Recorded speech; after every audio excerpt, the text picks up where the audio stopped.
Well, good evening and welcome to this meeting of the South Oxfordshire's Planning Committee. I'm Councillor Peter Dragonetti and I'm chairing the meeting.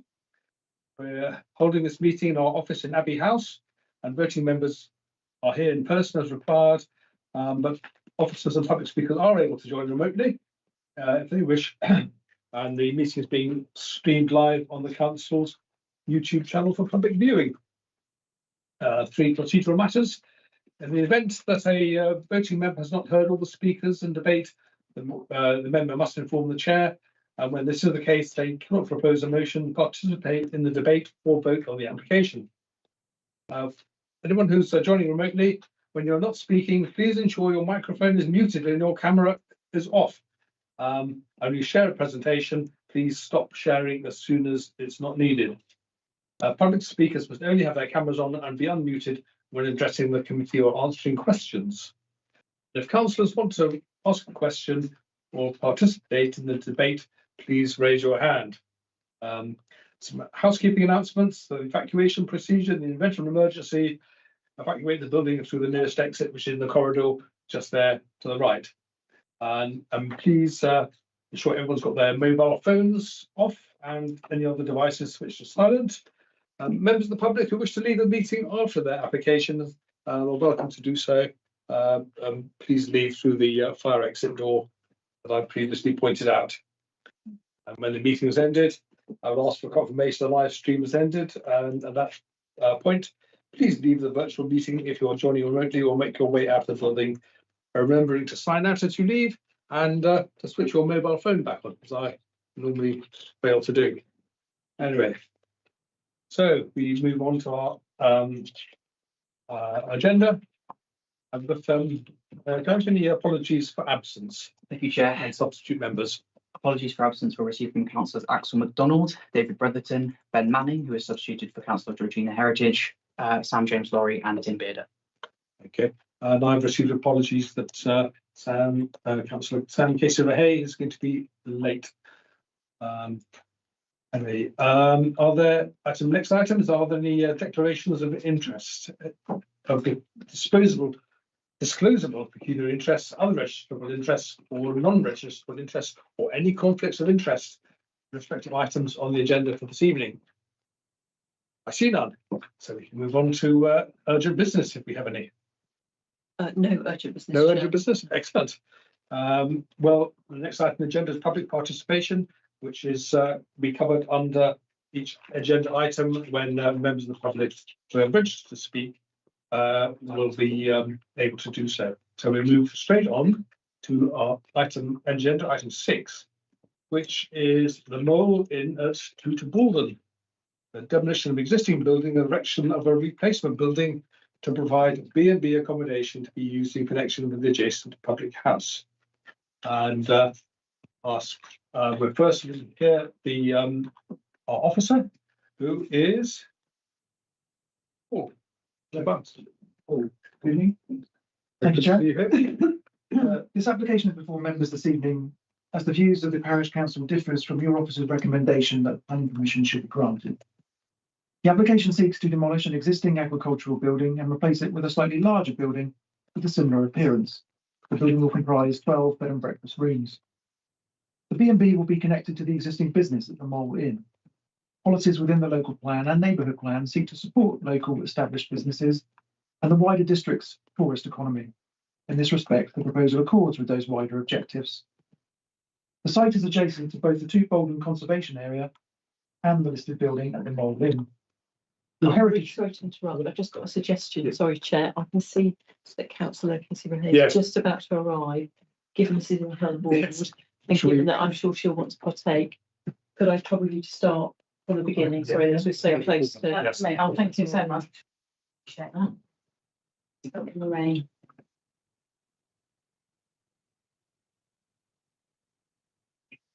This application is before members this evening as the views of the Parish Council differs from your officer's recommendation that planning permission should be granted.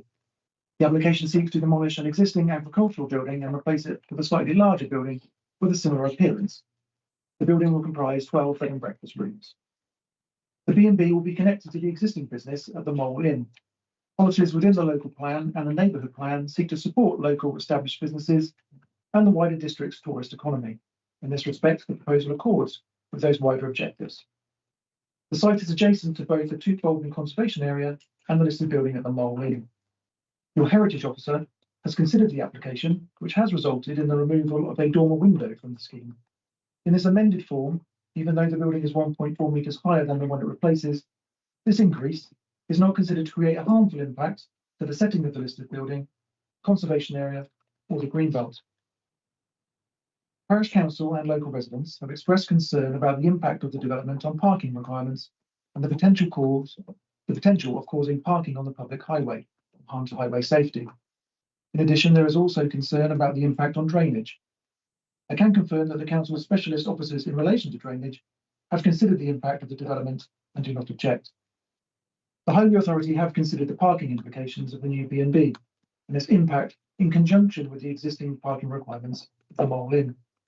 They have confirmed that, in their professional judgment, a total number of 46 parking spaces spread across the two parking areas on the site, shown on the plans, is sufficient for both. To ensure the flexibility of using the two parking areas and avoid any confusion, but ensuring that the parking is retained, I would like to propose amending the wording of Condition 9 set out in Appendix 3 by inserting reference to the parking shown on the approved plan being for both the Mole Inn and the B&B accommodation only. An important factor in the consideration of this application is the fallback position that the applicants benefit from. Prior approval was granted under permitted development rights in 2022 to convert the existing building to B&B accommodation to provide 12 rooms. Therefore, the impact of the scale and use of the proposed development has already been accepted. In short, whether it is through the approved scheme to convert the existing building or through this application that results in a building of a similar appearance, a 12-bedroom B&B development can potentially happen on the site. However, I must stress that this is not an overriding factor, and even without the fallback position, this development is considered by officers as compliant with the development plan. The design and appearance of the building is acceptable, provides for tourist accommodation in the district, at the same time supporting the local business, and will result in the creation of a BREEAM excellent building. Taking this all into consideration, officers consider this development is acceptable and is therefore recommended for approval. Thank you. Thank you, Paul. We now turn to public speakers. And our first public speaker is Sally Ann Williams, who represents Bolton Parish Council. Are you, sorry, please take the stand. You will have 5 minutes, as you're aware. Thank you. Good evening. Whilst we want to see a continuing thriving business and value the Mole Inn as a village asset, if the building in question operates as a 12-bed mini hotel, then the issues that will be caused by additional traffic and car parking will result in potential danger to other road users and pedestrians on the village road. The summary of the Toote Bolton Parish Council and the residents' responses on the planning officer's report does not fully illustrate the level of concern, nor evidence for that concern, over the dangers that pressure for parking at the Mole will cause. Our evidence and comments regarding the parking survey were not included in the summary of responses. Parking at the Mole is already an existing issue. We acknowledge that the parking survey was done, but it was not done to the specification of the highways officer, who asked for, quote, a parking survey along with a total number of covers the existing public house can provide, internally and in the garden area, so that parking provision can be assessed so as to present overspill onto the adopted highways, resulting in an increased risk to highway safety and to other users of the highway in the vicinity, end quote. The number of covers was not disclosed. In addition, the survey was done over a single week in October, a quiet time for the trade. Increased custom at the Mole in summer, including use of the garden area and at other peak times, easily doubles the requirement for parking that was illustrated in the survey, meaning there is not enough parking so as to prevent overspill onto the highway. This is without the additional pressure of parking for B&B customers who will inevitably require parking at peak times, such as the weekend. Several times in the past, cars have spilled over onto the highway. It is common in the summer for there not to be enough parking. This is fact, not just based on theory, and it's dangerous. Please look at the road and the bend that the Mole is situated and the side road opposite. If a car is parked there, an emergency vehicle cannot get past and pedestrians are in danger. There are an increasing number of grandchildren and young families in the village, and there is no footpath. Locals and visitors have to push prams and marshal children and bikes, etc. It's very dangerous. There is nowhere else to park, so cars end up parking illegally down the adjacent public footpath to the church and onto the main highway.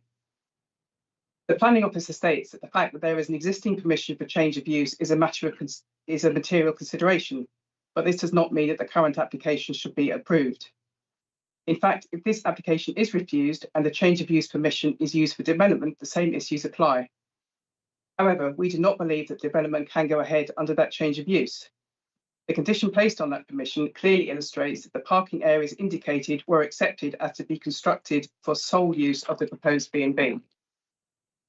The condition states, prior to the first occupation of the development hereby approved, the parking and turning areas shall be provided in accordance with drawing number 309 PRA02. It details how this should be constructed and then states, and shall be retained unobstructed except for the parking of vehicles associated with the development at all times. The reference drawing is attached and it shows the existing car parking provision used for the existing trade. Under the conditions of the change of use approval, this existing parking area would have to be retained for the sole use of the B&B. Even if this was not the intent, clearly the existing requirement for parking had not been assessed alongside the potential need for further parking. Finally, light pollution. Toote Bolden is in green belt and a dark sky designated area. The large glass windows and doors, plus the lighting that would be required to make the passage to the reception safe, would create permanent light pollution from the building. It's a commercial operation and subject to health and safety rules that would require proper lighting. This is unacceptable in a rural village setting. Thank you. Thank you very much. Have we got any questions for Toote Bolden Parish Council? Yeah. Yes, go on. Councillor Sadler. Sorry, yeah, I just wanted to clarify the parking situation then, because it's mostly about parking, it seems to me, and it's an area I highlighted, so I went especially onto Google Maps and had a look at Street View, and it does seem to me like it's actually impossible to park on the main highway. Are you saying that actually people just do it anyway? And They do when there's during the summer when the car parking overspills, they will park on the main highway. Yes, yeah. So it literally blocks it, I imagine. Yeah, yes, it has done. Yeah. So, and it does look like that's mostly due to it being a very successful place to eat, actually. Absolutely, it is. Yes, it's a destination park. Yeah. Yeah, Mm. and I guess the fact that they're talking about a bed and breakfast, which is going to be 12, that's actually not going to impact the village so much at the moment. In reality, is it? So the problem is there anyway, isn't it? That's what you're saying. Well, the problem is there anyway, but with the addition of a 12-bed, with the additional demand that will create on parking on the stress points, which it's already stressed today. Without that, so yes, weekends, particularly summer periods, it's a problem already. That's right. Agreed. Is there anything that the parish, I'm not clear what the parish is actually asking, apart from refusal of this application. Are there anything mitigating that you would request? I'm not sure there is, because the parking at the moment is inadequate there in peak times. So adding more parking there is just going to put a bad situation worse. Okay, thank you. Thank you very much. Oh, Councillor Katie, go ahead. Yeah, so you had the officer say that condition 9 has been slightly altered. So it's not just for the bed and breakfast accommodation, it's also for the roll-in use, so the use of the restaurant. Does that change? How does that change what you're saying, if at all? Well, I think it's the same. There's no additional parking provision in this application. So you're putting additional parking from the B&B onto an existing stressed parking area at peak times. That's I think it's 46 spaces, so it's 46 today, plus the additional demand that the B&B will inevitably generate. And You said that, or you said in one of the submissions, I think, that the parking survey this is based on was done in October. So you're saying that that didn't include the summer, the garden use? Yeah, we don't feel that was a representation of a high use, you know, a popular summer's day. October traditionally very quiet. Perhaps a more representative, you know, maybe samples during different months, but a snapshot in October is not representative of what the situation would be during a popular summer week.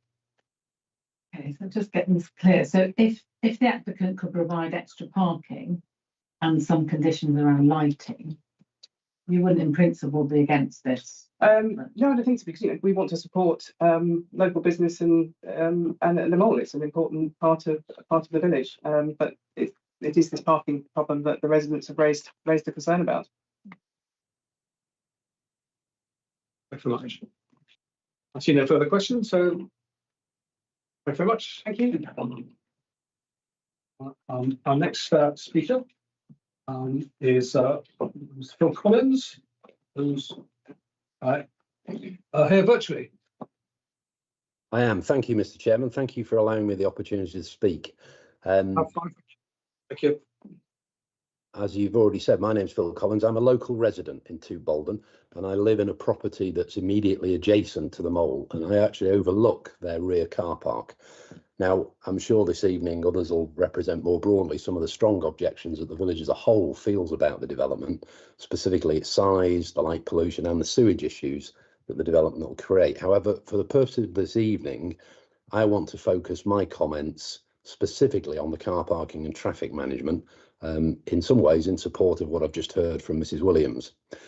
Now, while I understand that the mole were asked in October to provide evidence of their car parking arrangements as an addendum to the original planning application, I'd suggest that a late autumn afternoon in October in no way represents the reality of parking at the mole in the height of the summer.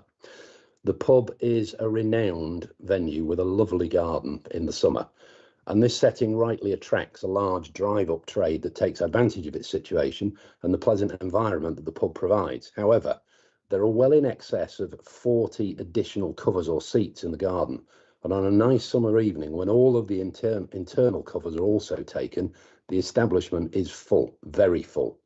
Cars can be found waiting on a very narrow country lane outside, trying to get into the car park, and when they find themselves unable to do so, they park either on the lane or down the bridleway known locally as the avenue, or in the very small side road opposite. In all cases, that situation delivers at best an inconvenience to local residents, but in most cases a far worse traffic problem. Normal traffic struggles to negotiate the narrow lane around the pub because of the parked cars. Farm vehicles cannot access the fields in the immediate area.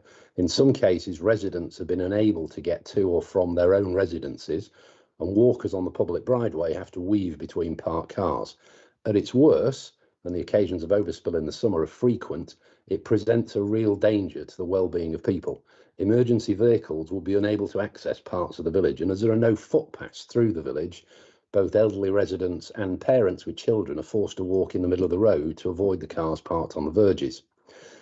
Given that the mole stands on two effectively blind corners, this represents a real danger to life and limb.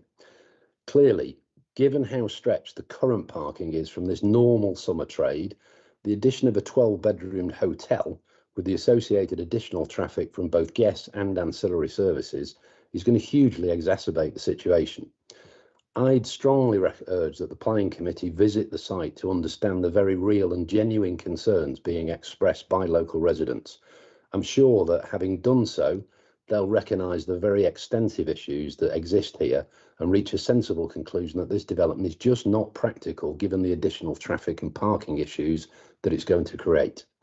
Mr. Chairman, that concludes my remarks. Thanks again for allowing me to speak. Do any of your committee have any questions for me? Do we have any questions for Mr. Collins? It seems not, so thank you very much, Mr. Collins. Thank you. Okay, we will now turn to our next public speaker. It is Sarah Heather Holt and Charlotte Dunn, who are supporters, as they are the applicants. I'd like to, we'll have 5 minutes between you. So either one of you speaks for 5 or That's 2.5 minutes each. Thank you. I'm afraid you'll be cut off by my friend here. Yeah, no problem. Okay, good evening. I'm Sarah and this is my sister Charlie. We're both mums and wives and together we run the Mole Inn, and we have done so for the last 5 or 6 years. The Mole Inn is a family-run gastropub and it's been part of our family for over 20 years. Charlie and I took over the pub to run it when the old tenants left because we basically wanted to keep it going and obviously to keep it in the family as well. Our father is now in his 80s and for him it was too much to manage the pub on his own anymore. And obviously, as well as this, it also provides us with security and a source of income. It's been an extremely tough journey running the Mole Inn, and shortly after we took it over and got it back on its feet after the previous tenants left, the pandemic hit us, which was an extremely difficult journey to navigate. The Mole Inn has never quite been able to recover since that point. So for us, when the opportunity came to acquire the barn from the college, it made perfect sense for us to do so. Our thinking was that probably this would be the only real lifeline for the Mole to help it return to its pre-pandemic revenue. Converting it to generate extra revenue from the rooms and obviously add extra covers needed to the restaurant.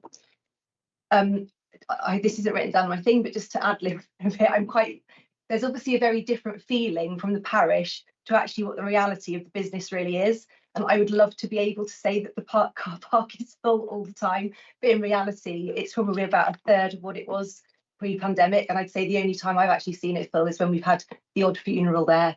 And also on a Sunday when it does get full. But other than that, I've never seen anybody parking on the street and the car park's hardly ever full. Anyway, without the rooms, it's probably very likely that the Mole Inn will fail. And that is the honest truth. It's been a massive struggle. The Mole Inn is situated in the middle of the countryside with no real passing trade, and it is a true destination pub. So unless you know it's there, you don't really know it's there. And we've obviously got increasing competition from Oxford as well. We just feel that with the rooms there, it's probably going to be the only real lifeline for a new revenue source for the Mole. And also we were hoping that it would be a real asset for the village, providing employment opportunities to young people, but also provide amenities for people to stay in the surrounding area, of which there's very limited other bed and breakfasts around so far. And it is a bed and breakfast, not a hotel. We'd like to explain this evening that we'd already have approval to convert the barn as it is and to put 12 rooms in there, which we would very much like to do anyway. However, our thought process was that if we were to knock this down and start again, it would be much more beneficial for all parties involved, including the parish. It would be much more aesthetically pleasing than if we were to just convert it in its current form. We could provide real ecological advantages, make it much more environmentally friendly, and obviously would have to adhere to much more stringent drainage regulations. When we decided to do this, our architect decided that they would lower the eaves and higher the ridge to make it much more visually appealing, and also to make the barn more in keeping with the current Grade 2 listed building that is there at the moment. Also, the overall volume and plan area, if we were to demolish and rebuild, would not actually be significantly greater than what is already there. It's only very, very small, the difference. So as I said, our plan would be to make it more ecologically sound. And obviously to convert the barn, we can do so using much more ecologically friendly materials, include things like solar panels. And again, like I said before, make sure that the drainage would be substantial. We understand that the parish and the residents are concerned about the extra traffic that this could potentially bring to the area. But as I previously said, it would be worth reminding everybody that currently the average customer base is probably only 1/3 of what it used to be pre-pandemic. And even when it's at full capacity, even if we were to do the barn and we were to rent it out and it was at full capacity with all 12 rooms, even if everybody in those 12 rooms was to bring their own car, that would be 24 cars. And I know for a fact that it's not going to be at full capacity as much as we'd like it to be, but neither is the pub. And so I really do feel that there is plenty of parking there as it is to cater for both. Anyway, as you can hear, the pub is struggling massively. It needs a new direction. It needs a new revenue stream, or it is very, very likely that the pub will have to close, which would be a massive shame, I feel, to Bolden. We currently have a very lovely operating restaurant. It is struggling, but we do feel that the addition of the rooms would also allow us to plough very important 30 money seconds remaining. back into the building that is there. It's a Grade 2 listed building. We've not been able to invest any money back into it so far, and it is starting to look a bit dilapidated. It needs things like the windows replacing, tiles in the roof fixing, and actually this would allow us to make the building much more in keeping with a Grade 2 listed building. Thank you very much. Thank you very much. Do we have any questions for the applicants? Councillor Sadler. Yeah, well, congratulations. It sounds like you're turning around, and it sounds Trying like to, it's yeah. very popular. It does sound like it's very popular. I've heard that it's you get a lot of people going there, and it's yeah, destination pub, like you say. Are you? We've heard two people. We've had two speakers saying that there is this parking issue. So are you saying that that's just not the case? I've never seen people, the only time that I have ever seen people parking anywhere other than the car park is down a lane that is adjacent to the pub, which is not a public highway. It's a private road. I've never seen cars parked on the actual highway in the whole 5 years that I've been there. So who's the private road belong to? Is that part of the pub? Or? No, I believe it's owned by the colleges or possibly a house that is down the end. There are a few houses along that pathway, and people often park there to walk their dogs and things as well, as they do also in the Moulid car park, which we're quite happy for people to do. Thank you. Okay. Thanks, Councillor Katie Rahay. Thank you for your submission. Yes, I just want to ask, and I know the mould well, you know, I'm the ward councillor. I go there a lot, so lovely place. So Thank you. keep trying. I am just concerned there's a bit of lack of information here, and there's lack of sort of coordination. So how many covers do you have inside, and then how many covers do you have outside? So we've probably got about the same inside and outside, but it's very, very, very unlikely that in summer months you will be full inside and outside. Everybody that would eat inside eats outside. And the only time that you would ever get anybody eating inside on a sunny day was if they were desperate to eat and there was no more space in the garden. Or maybe if you're a slightly more elderly couple, for example, that didn't want to sit in the heat, for example.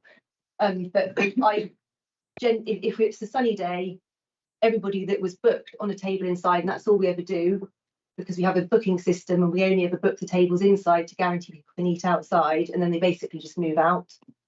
So you never take bookings for the garden inside and everything outside? No, we never take bookings for outside. Everybody that comes is booked in. It has a seating capacity of about 60 inside, and that's all that we would ever book for outside. I mean, obviously you can relay covers and things, but you can't have all the cars there at the same time. People have to go to let the next people in. So yeah. I've never seen it. I wish it would. I wish I'd seen it full inside and outside. Okay. So do you do events? So you do weddings and stuff like that? Very, very rarely. We do sometimes do weddings, but if we do, they obviously can't be very big because the pub isn't very big. So they'd have to, we've had the odd one that's had a sole use and also for a funeral. And actually, I think there was an occasion recently, which was actually for my godfather, who originally had the pub before it became the Mould, who passed away. And it was a very, very busy funeral because there was a lot of connection with him with regards to the Mould. And I know that there was on that particular occasion overspill into that lane, but there certainly weren't people parking on the road. That's the only time I can remember that ever happening. Thank you. And my last question is, do you have, so I mean, you know, legal ownership is not an issue of this committee, but I just wanted to get clear. Could you have access to other, and I see, I'm looking at Google Maps, as concrete around the barn. Is the possibility that you could have access to a few more spaces there?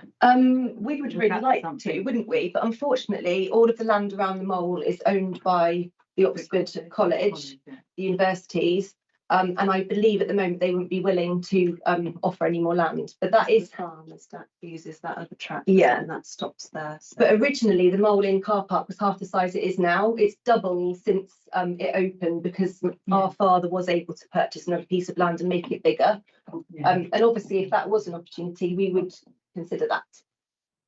Okay, so at the moment there's no land at all around the park. I think the only piece that you could potentially do it with would be behind, there's a small barn, like a storage barn already that is on our site, and there's a piece of no man's land there, but I'm not sure whether you'd be able to utilise that because you'd have to double park cars. Right, but that's the only bit of land that we could possibly turn in to more spaces, but you'd have to be very careful, I think, about how you did that. Okay, that's really helpful. Thank you. Councillor Gordon Creed. Have you, does the pub take any actions with regards to signage to the customers? People say, please do not park on the road. Not at the moment, but we No. could certainly look at doing Because that. it hasn't been that. It hasn't Since been. we had it, because it has been a lot quieter. Okay, so that would be a question. And then the other one is, because hearing the residents objecting, you know, they obviously feel strongly about it. Have you had any discussions with them and about this issue? We've actually been invited to go and speak at the parish council, but the timing of it's a bit off because it's actually next week. I was thinking it would have been quite helpful if we could have gone along and spoken to them before this meeting, but the timing of it didn't quite work out. But that's the first time I've actually had an email from the parish to invite us to go along. Yeah, which we are going to go to. Thank you. Question for how many parking spaces do you think you have at the moment? I think it is about 46. You say, and the Morris is saying you said you do 60 covers. Is that right? We can do 60 covers, but we very rarely do that. But obviously, a lot of people come in one car. You know, if there's a table of 6 people, there's going to be 2 cars. So it's not like you're having a car per person. No. There are 13 tables there, and the majority of them can only seat 2 people, of which most people will probably come together. So there's very rarely an occasion where you're using a full car park. So you might have 30 cars for 60 covers. Yeah, I mean, we did do the survey in October, and I do admit that's probably not one of our busiest months, but we did do it for a full week. I didn't bring it with me today, I'm afraid. But I know that when I was doing the photos, there was never an occasion where even the back car park was being used apart from on Sunday. Thank you very much. Are there any other questions? No, I see none. So thanks very much. Thank you. And now we have the councillor. So, Councillor Peter Rahay, to speak.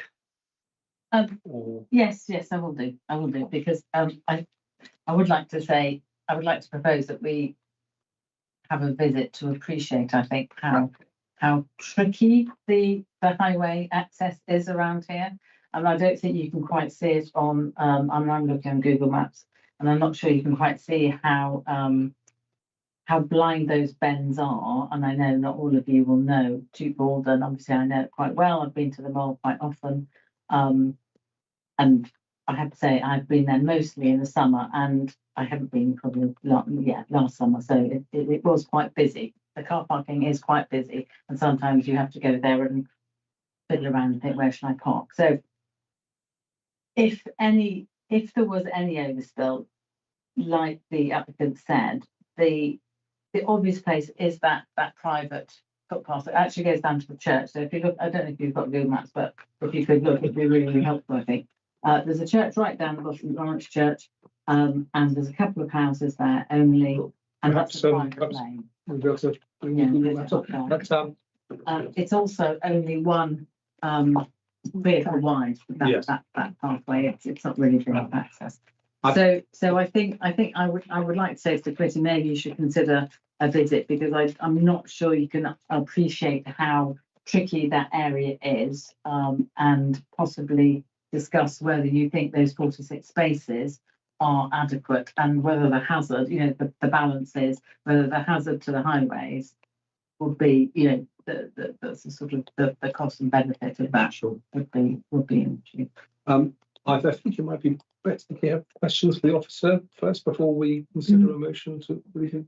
Certainly, if we could get a plan up, I'm just hoping that our hall is now going to try and display some of the pictures that we can Can I also say that, you know, this is a great business, and I don't think anybody, including the parish, is against this development or the expansion of it. It's just the way it's being done. There's just that these issues just need resolving, I think, before we can agree or not agree, and we need to really look into it. Doris? So if I may, let's run through the process of the application, and then during the debate, obviously, you can propose. Yes, I'm just carrying talking into the wall council. Okay. Thank you, Councillor Ray. Have you? I finished now. You finished? Yes. Have you got a question for the ward councillor? Is that permitted? Yeah, so there's lots being made on this parking thing, so is it the verge there that people park on? I mean, what's the So situation? you can see, It looks like someone's actually driven onto the curb. but- so people drive onto that curb because if there's a car coming towards you, you have to get out of the way. Oh, It's right. it's a thing, as you can see. So it's a just passing single. place. Yeah. It's a passing place, really. You can't really park there. It's a single vehicle width, that road. So if there's someone coming, you have to go very slowly and you have to park. So if you're walking along there, and people do walk around there, Yeah. you know, you need to be quite careful. But the point is that it's a village that has no public transport. It has no, you know, verges or cycle lane. So everybody comes to that park will be coming by car. More or less everybody, because the village is not big enough to sustain that pub. There's a, you know, if you look on Google Maps again, it's a really small village. And you can see on the right-hand side there, that's the lane that goes down to the church, which is a private, you know, it's not an And adopted it's a very highway. long lane, isn't it? 'Cause Very long, yes, and it's tree lined, it's really nice, it's a, you know, really lovely place, but it's, you know, it's a private road down to the church and it's not really suitable. People could park there, it would be the end of the world, it would be a terrible hazard, but they're not really allowed to. You know, it's, you know, the college at any time could stop that, they could put, you know, the gates or something like that, so it's not a permanent solution. Any further questions for the ward councillor? I see none. So we can turn to questions for the officer. Oh, you want to? Councillor Heritage. Oh, sorry, I missed. Question for the officer. Okay, well, Yes. No, I just wanted to clarify, because I have visited the pub. I went on Sunday actually, and it was a very busy time, but I didn't have a problem parking. I did get slightly concerned when I saw the situation regarding the original plan that car park B would be for B&B use only. Can I just clarify that's been completely removed? The entire 2 car parks would be for B&B use and pub and restaurant use. Yes, so for the avoidance of any doubt, Yes. that's why I'm proposing a change to the wording of the planning condition that sets out that the totality of the car parking shown on the drawings is for both the Right. roll-in and the B&B, and the total number of 46 spaces that are within those 2 areas you can see on the screen are the 2 car parks. That combined, the 2 combined areas together amounts to 46 car parking spaces. And the Highway Authority have considered that 46 spaces is sufficient to meet the needs of both the existing and the business as it would be with the B&B. Thank you. councillor Hick. Hey, can I just ask, so on the plans, I think this is on the line drawing, the access to what is the grain store, it goes through the back car park, isn't that right? So Right. the red, is that right? That's correct, yes. Yeah.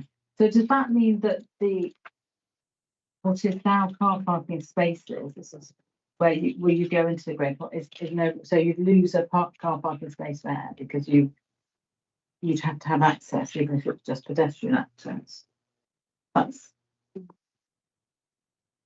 I'm not sure what this diagram is called, but this bit here, I'm talking Right, about, okay. where you have access, Yeah. currently that's car parking, so there's like one space or. The application website area that we're looking at now, and I'll see if I can put it up. Thanks.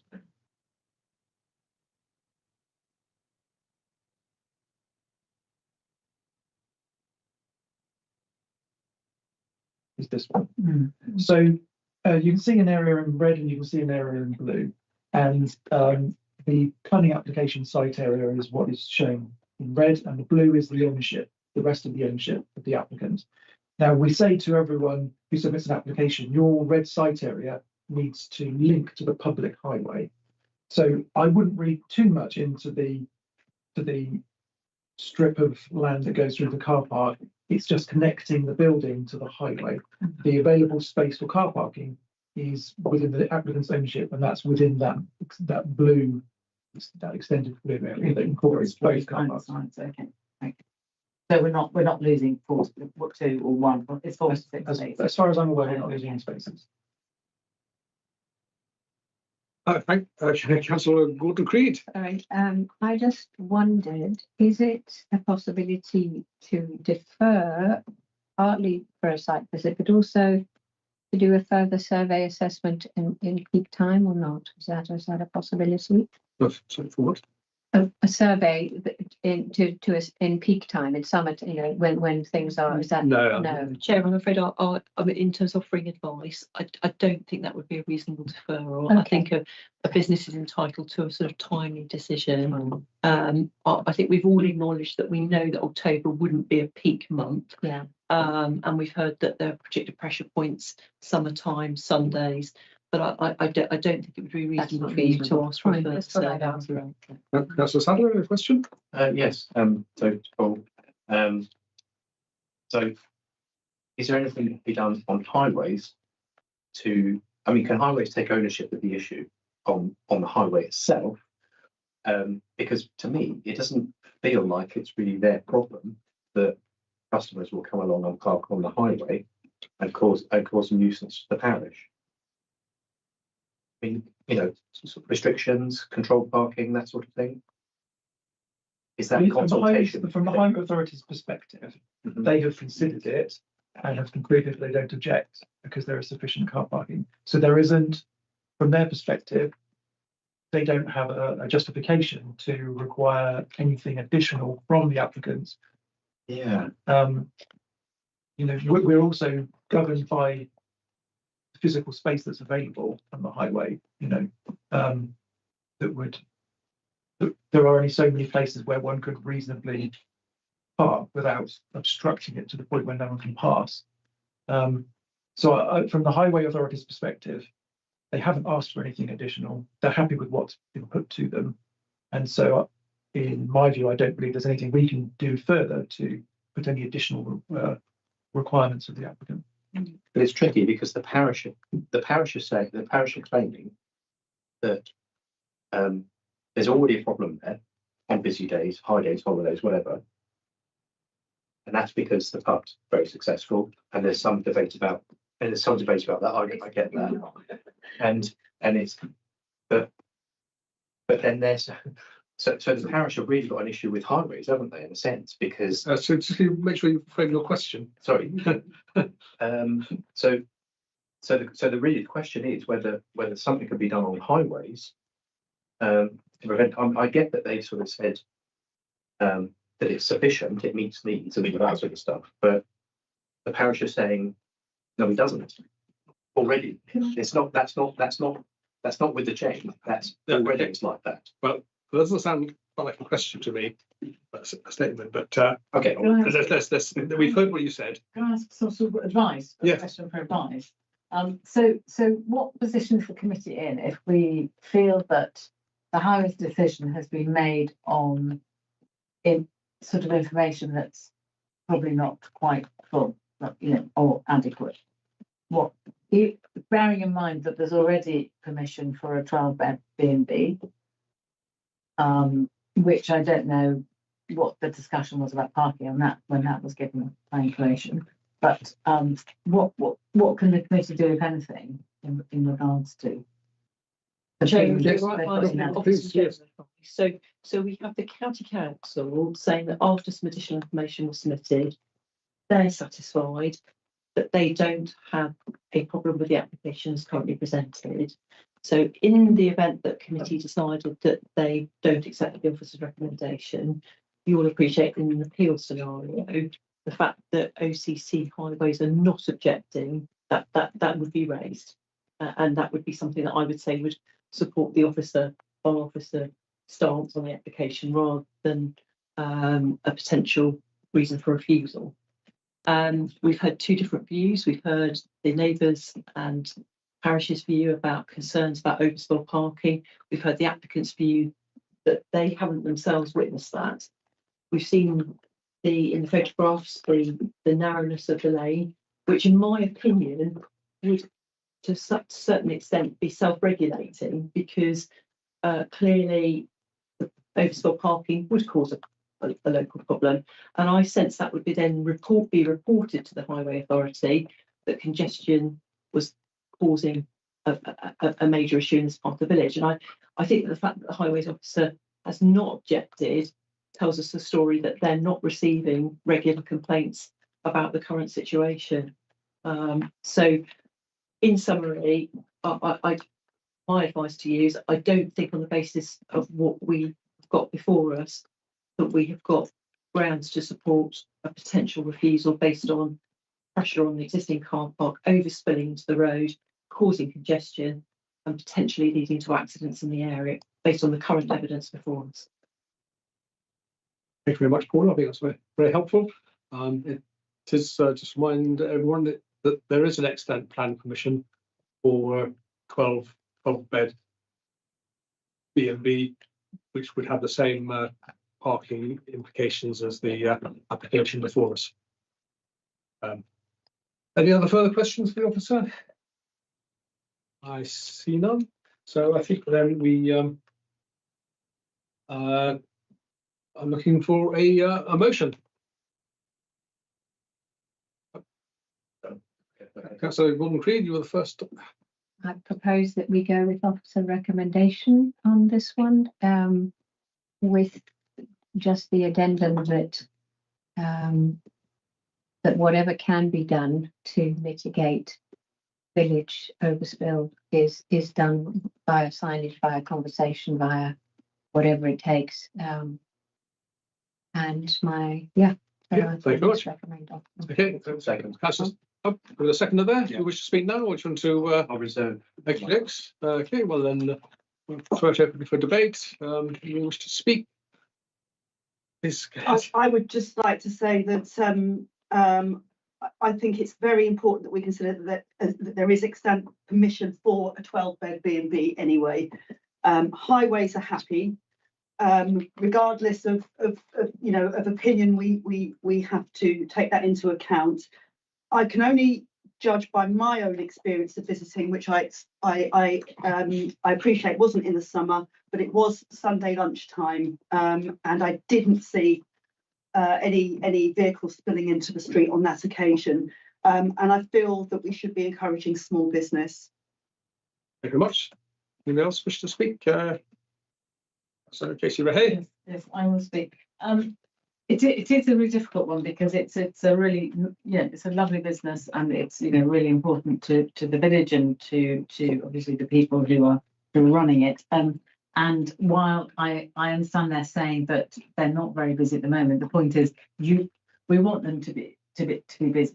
Everybody would encourage that, and we want to allow them to have the facilities to make it busy. And I think this planning committee has to decide on the basis that it's a permanent change. So therefore, at some point, it may be much busier. We can't make a decision on something that's happening now. We don't know what's going to happen in the future. If it's got capacity, we've got to decide on the capacity, not on the current business level. The capacity, by having an extra 12 beds, means you're probably having 12 to 15 cars, possibly not at the same time as lunch, but certainly at the same time in the evenings, or mid to late evenings where people are coming back to that, or they're using the cupboard themselves. So I think we have to think about that as 12 to 15 cars more. I think I'm slightly concerned by the idea that we should wait for complaints from the highways before the highways have to change things. And one of those complaints could be that an emergency vehicle couldn't get through. And that's the sort of thing that you don't want to have to, that's not sort of a complaint that you have to do to have changes. So, I mean, I don't think we've got enough. I actually don't think the highways have made a decision on adequate information. I think that's clear, and so I support the parish council on that. I think if the committee is minded to, we should think about, conditions, certainly taking into account what the parish council said about lighting, some sort of lighting conditions on that. That would be, really good. Maybe that coating you can have, maybe some restrictions, external lighting as much as possible. I think that's a really important point that the parish council made, and to work with the applicant to try and see if there are different ways to park. I think we really have to bear in mind that that solution of that footpath is not a permanent solution. It could work for a bit and it may not, but any time Queen's College could change that and have no victor access or lock only, so not a permanent solution. I mean, I don't think I can support the officer's decision. I don't think I can actually vote on this because I don't think there's enough information. Thank you much. Councillor Hayes, Councillor Arnott. Yeah, very brief, Chairman.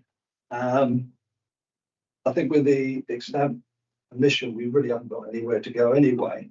But saying that, I think the applicant was very honest when she mentioned with the 12 B&Bs, it would be 24 cars. I can't really see two people coming in a car for a B&B. So I'm not. So I think they were very honest there. That's not to say the other speakers weren't. But what surprised me, if I was an objector here, I would at least brought some photographs along to show people parking in that road, and that's a little bit of a course to me. No one's produced anything to show cars parking there. I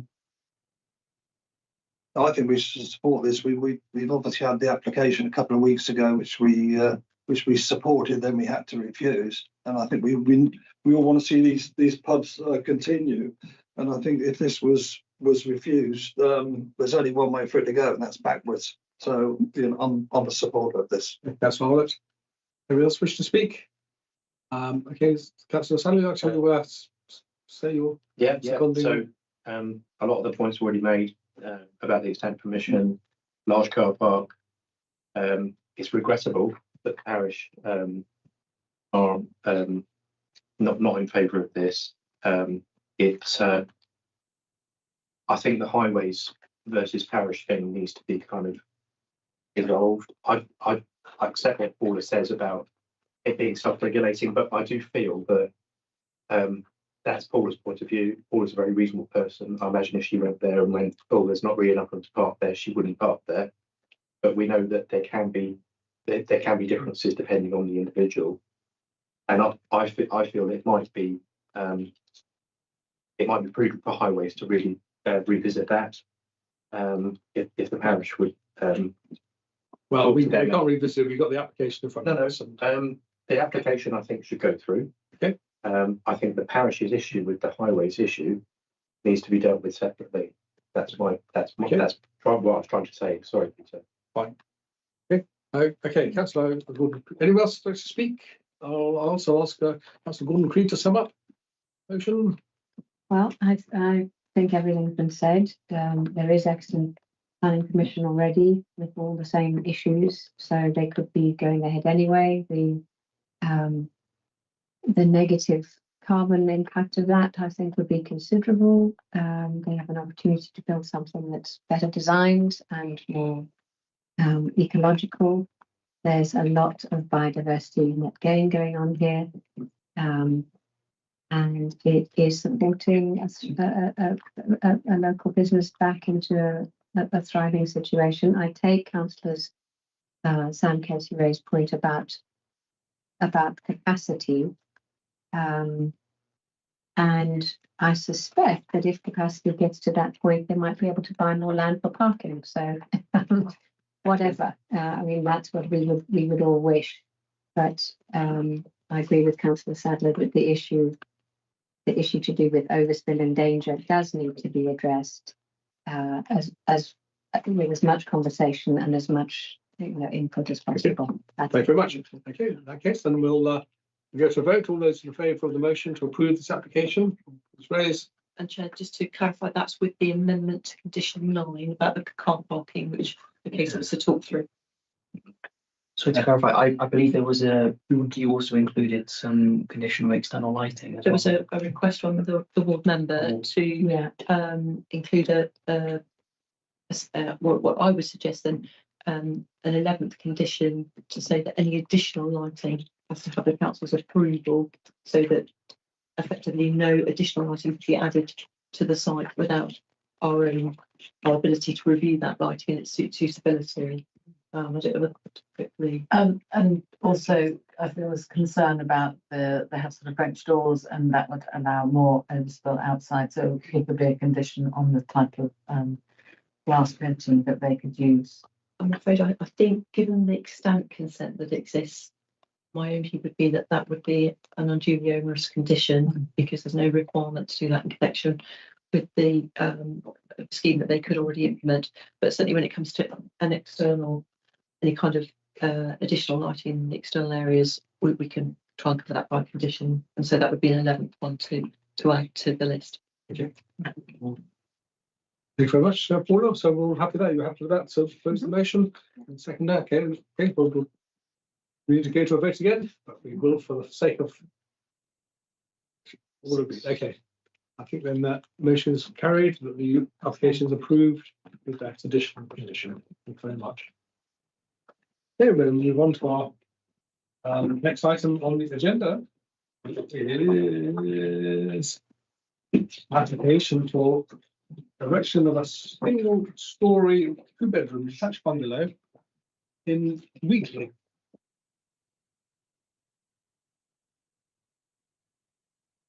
And some take us through it is Paul Thomason, who he says here in present. Thank you. Thank you, Chair. This application before members this evening with the officer recommendation for approval conflicts with the views of Wheatley Parish Council. The application site comprises an area of land to the west of One Cullen Road and is located within the built-up limits of the village of Wheatley.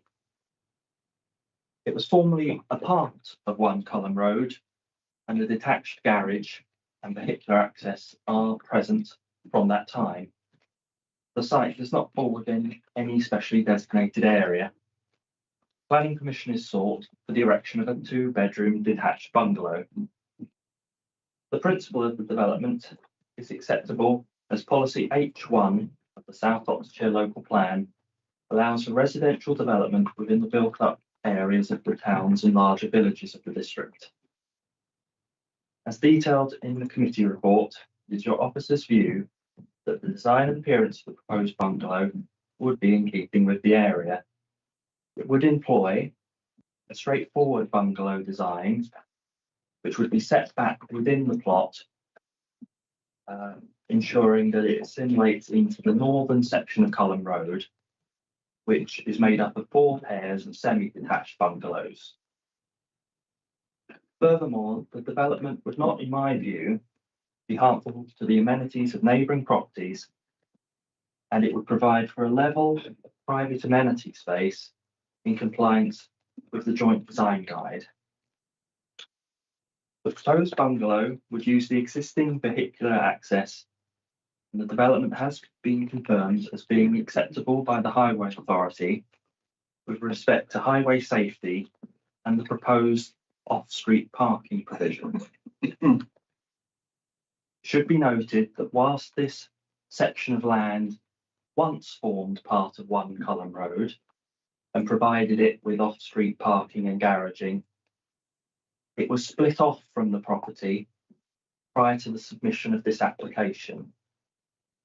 Therefore, the lack of off-street parking at One Cullen Road is a pre-existing situation falling outside of the application site area and under different ownership. It is for these reasons that this particular issue has not formed part of the assessment of the proposed development. Officers conclude that the development is in compliance with national and local development plan policies and is therefore recommended for approval. Thank you. Thank you very much, Lord. Now have go to our town parish council. I believe that Toby Newman is down to speak. Yeah, in person, but he not with us. doesn't appear to be. I'm sorry, I'm speaking for. And in that case, we'll move on to. Well, we have no other objectors, no supporter, and do we have a ward councillor? We don't have a ward councillor either. So we're thin on the ground this evening, which we can move straight on to questions for you, Will. I do have a question to this chair. Yes. Go on, councillor. Um, so this is literally a practical question. The 0.71 and 717. We've got the condition has been recommended to ensure that any vegetation removal be undertaken so as not to disturb nesting birds. Who and how do we supervise that? Who undertakes things like that, especially this time of year or whenever? My understanding is that there would be a consultant ecologist. Yeah. Not necessarily the case, but I would say in a lot of cases the same ecologist who perhaps was commissioned to write the ecological survey and assessment. Yeah. Would be an advisor in terms of potentially being on site or potentially advising specific timings. So that is that's my understanding. Any further questions for? Yes, I just wanted to ask actually, and I think it applies to more than this building, but are there any conditions that we can add for putting in bricks for in terms of ecology? That's something that I see it's not often put in, and we talk about bird boxes, but it's a simple condition, and I was just wondering if we can start to add in. I didn't see it.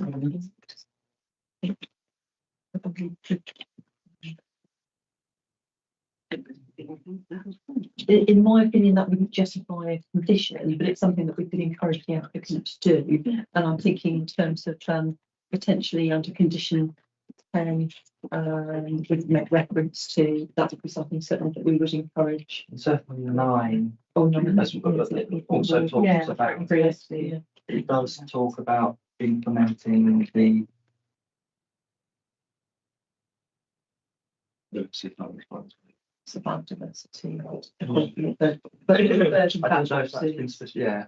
I don't know because that specifically refers back to the level of details that's been submitted potentially. I don't know if that will included that particular enhancement. We often ask for rat boxes, don't we? Yes, we don't. I don't think we ever ask. I don't see why we shouldn't put that in specifically. I mean, I think we note that point, and we'll take it back to our collectors to ask why we don't make it specific. But I think we can take on board the general point now.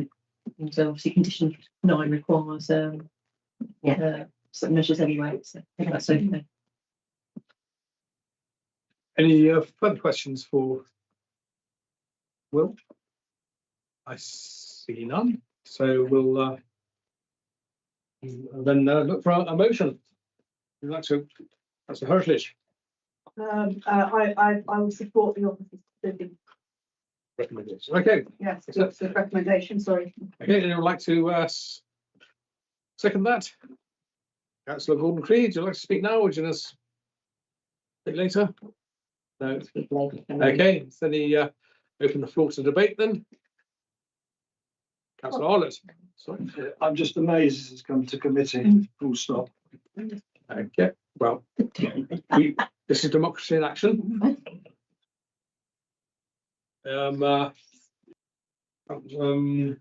Councillor Toby Newman wanted it to be discussed by us, so he's had his chance and he's.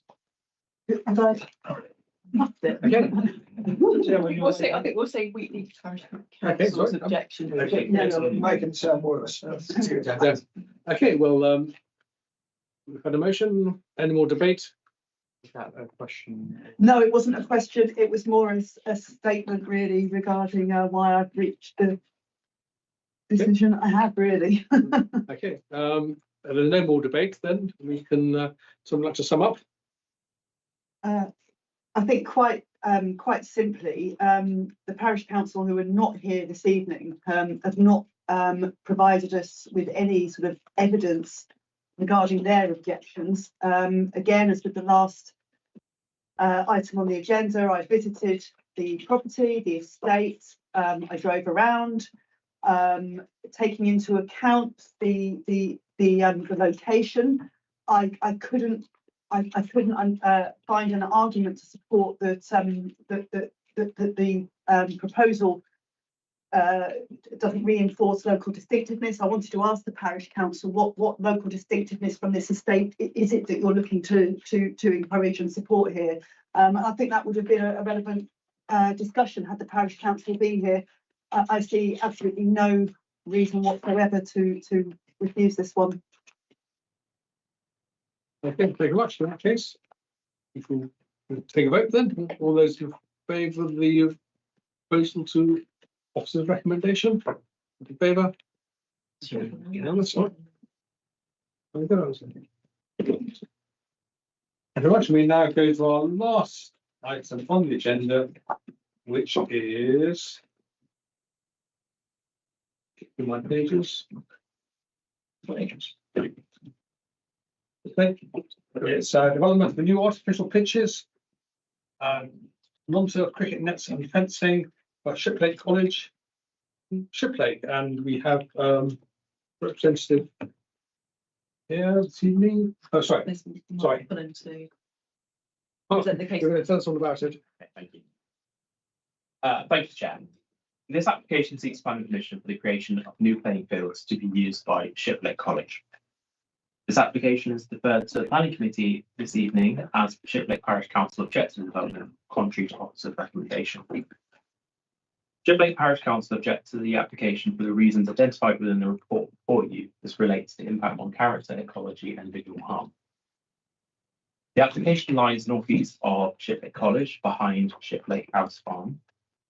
The site is currently agricultural in use, but benefits from an extant planning permission to be used as a grass playing field, granted in late 2021. Your officers consider the principle of the development to be acceptable. The proposed development would provide for a school-run sporting facility with occasional wider community use, which officers give significant weight to. The site is well screened from view and it is not anticipated that the development would be immediately visible within the landscape, and that there would only be filtered views if possible. Landscaping would be provided on site and external lighting is restricted. The council's ecology team have considered the application in detail and are satisfied that the net loss on site and biodiversity can be compensated off site on adjacent land near a woodland under the same ownership use as the college.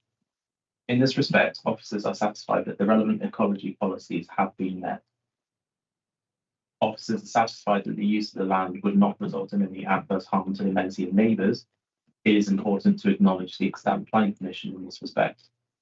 It is not anticipated that the development will result in any vehicular movements to the site. The users, mostly being students at the college, would access the pitches from within the college grounds by foot. Maintenance may require vehicular movements, but it is unlikely to be a frequent occurrence. Officers are satisfied that the proposed development complies with all other relevant matters, and where necessary, planning commissions have been imposed to ensure compliance with the development plan. Officers recommend that planning permission is granted this evening, subject to conditions outlined within the report for you. Thank you. Thank you very much. We've got the representative of Shiplake Parish Council, Councillor Chris Penrose, is online. Good evening. When you're ready, you've got 5 minutes. Thank you, Chairman. Hello again, Chairman and Planning Committee. Firstly, Shiplake Parish Council is mindful that Shiplake College is our village's largest employer and is central to our community, and we're grateful for its many contributions. We also note the college's desire to grant access to their pitches to the wider community.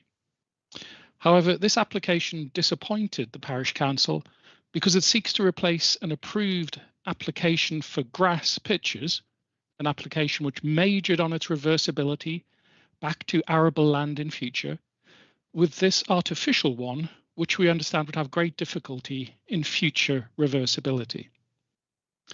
This location is a sensitive one between our two villages, and this plan constitutes an urbanisation of the countryside with an environmentally unfriendly artificial pitch scheme with no net biodiversity on site.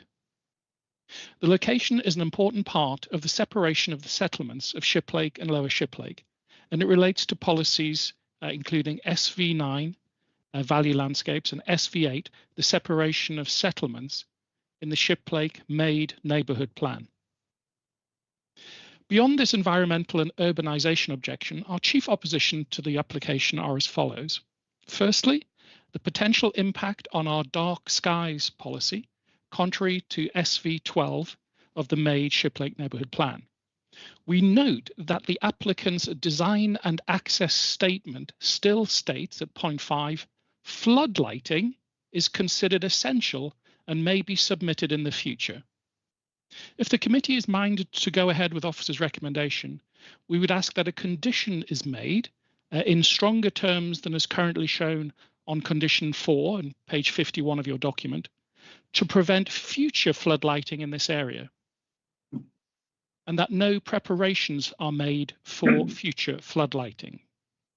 Secondly, we note residents' concerns on Mill Lane, especially with future access and parking problems anticipated on the lane adjoining this pitch. And we would request that officers put in a new condition to mitigate this risk and that access to the site is made only via the main college site from Reading Road and explicitly not off Mill Lane. So to summarise, the introduction of artificial pitches we believe is environmentally damaging and urbanising, reducing the separation of the settlements of Shiplake and Lower Shiplake, and with no net biodiversity on the applicant site. However, if the committee is minded to accept officer's recommendation, Shiplake Parish Council would request consideration is given to 2 conditions. The first, to preserve the dark skies in line with our policy SV12, and strengthen the condition 4 on page 51 of your document to make it explicit to prevent electrical preparations for future floodlighting. And 2, to put a new condition relating to access and parking that's restricted to the Reading Road access only and explicitly no access to these pitches by users from Mill Lane, which is in line with SV19 relating to new development and highway safety. Thank you very much, Chairman. Thank you very much, Mr. Penrose. Do we have questions for Mr. Penrose? Oh, Councillor Sadler, you're the first up. Yeah, so my question relates to the you mentioned about being difficult to reverse the artificial surface. If an artificial surface was constructed, it would be difficult to reverse. Can you just explain that to me? Because I'm, I don't know how they do that. So if you could just explain why that is. It's not just artificial grass, is it? Presumably they do something to the ground, do they? Yeah. Just questioning. Well, yeah, I'm not an expert on this, but it is our understanding as a parish council that the preparations would in effect pollute the ground to such an extent it couldn't be easily reversed. I don't know if anyone else has had experience of this on your committee. I'm sorry, I'm not an expert on this, but we are led to believe that reversibility is made much more difficult by creating these artificial pitches and the substrata that you have to put down beneath it. The previous application very much majored on this being reversible back to arable land because they were grass pitches. We found it quite shocking to receive an artificial pitches application following so soon after that stalking horse application. Yeah, thank you much, Councillor Gordon-Creed. So, Chris, this is something that I do know a fair old bit about. Have the applicants considered in communication with the parish other options other than the artificial turf, and if they were to put in something that, I mean, there's at least 5 good other options that would be reversible, that would still mean playable pitches, would you be then more inclined to accept this application? Well, we were rather accepting of the grass pitches. recognizing that the net biodiversity gain could be made on site. We would be open to other alternatives, although the college doesn't seem minded to pursue other routes other than these artificial pitches. Thank you very much.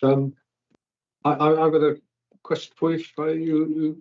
You bear with me. Are you aware the college has any other artificial pitch in existence at the moment? I don't believe so. They've got a number of pitches. Of course, there's some new pitches being built opposite Shiplake Farm, which was again a bone of contention with Shiplake Parish Council a couple of years ago. These are not artificial pitches, these are grass pitches. I'm not aware of other artificial pitches on the site, although I don't know the site incredibly well in detail. Thank you.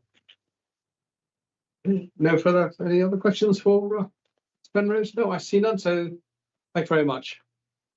Thank you, Chairman. We now turn to Neil Waddington, who's the agent for the application.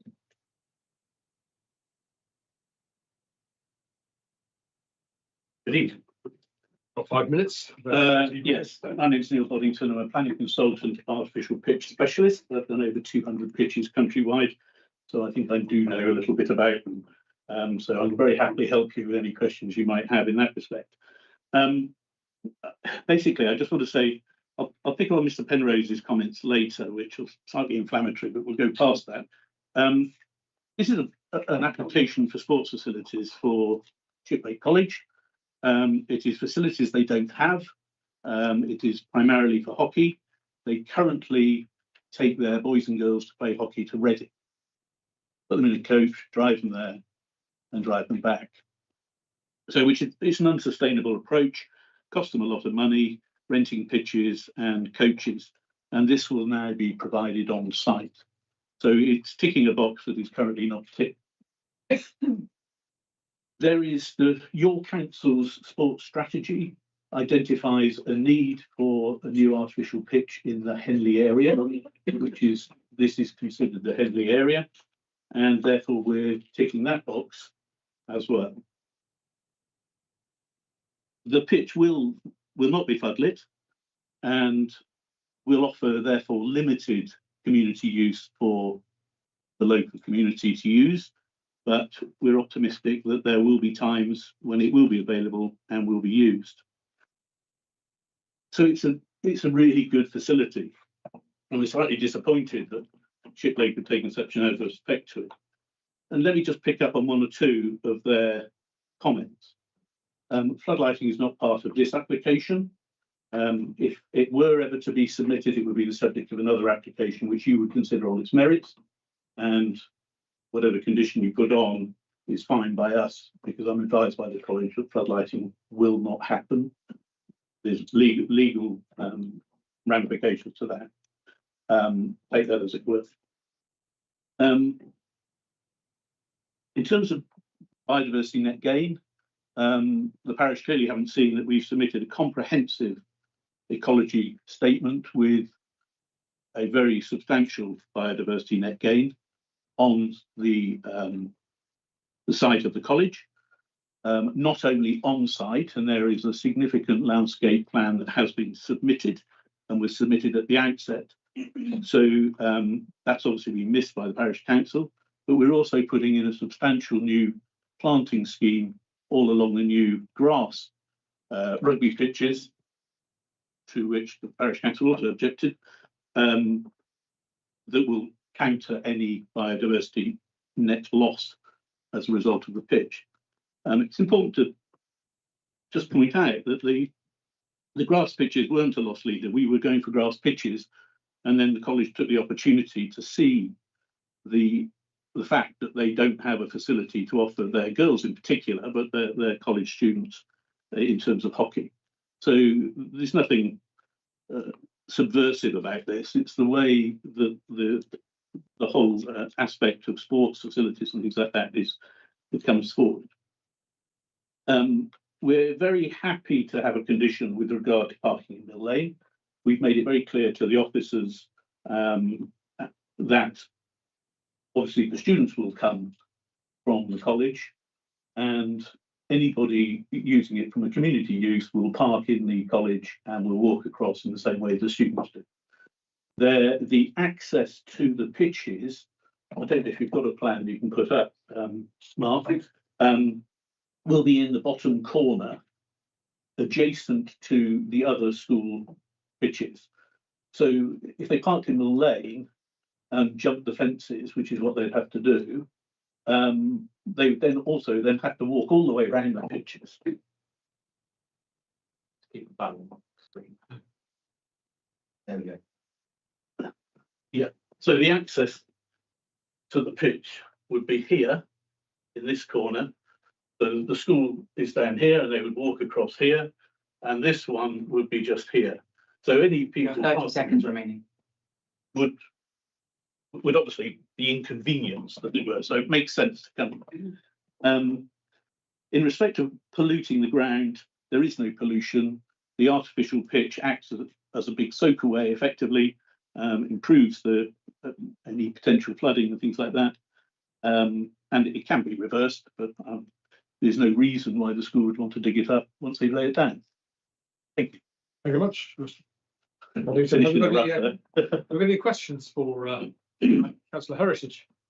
Yes, now I appreciate you've dealt with a lot of artificial pitches in the past, and I'm not going to claim to be some sort of expert, but I am involved in grassroots football. I'm secretary for 3 women's football teams. So I have been involved in a lot of discussion over 3G pitches. And I don't think I can't speak by the councillors. I don't see a problem with sports pitches, but you know, a lot of us, I think for genuine reasons, have problems with artificial turf at times. And I'm curious to know, firstly, is it correct that you were actually told specifically that there is a need specifically for more artificial pitches in the area? Yes. That's what you said, the artificial pitches. That is correct, yes. So I'm curious to know how you move from, and perhaps playing devil's advocate, because I do know the pros and cons, but I'm curious to know the debate that took place that took you from grass pitches. You know, you have the land there. You had plans for grass pitches. Yeah. So what's taken you to where you are now? Yeah, it's really very simple. Hockey is not played on grass. It's played on plastic grass. Played on artificial. That's not the only pitch, is it? The hockey No, pitch? but the main pitch is the hockey pitch. That is played on what's called a Gen 2 pitch, which is a short pile multi-use surface, which you can play netball, tennis, recreational football, and other sports, American football and shinty, or there's a whole sports council, sporting and got a whole list. Then you've got the 3G element, which is primarily a football surface. You can't play much else other than football, other than rugby, as long as you build it correctly. That's a very simple way of doing it. And I mean, essentially it relates to the nature of the pad that you put underneath the grass to make it RFU compliant, so that you can play. I'm sorry, rugby I was more interested to know how you've moved from grass to artificial. Because we I don't understand the hockey. Yeah, because we don't have a hockey pitch.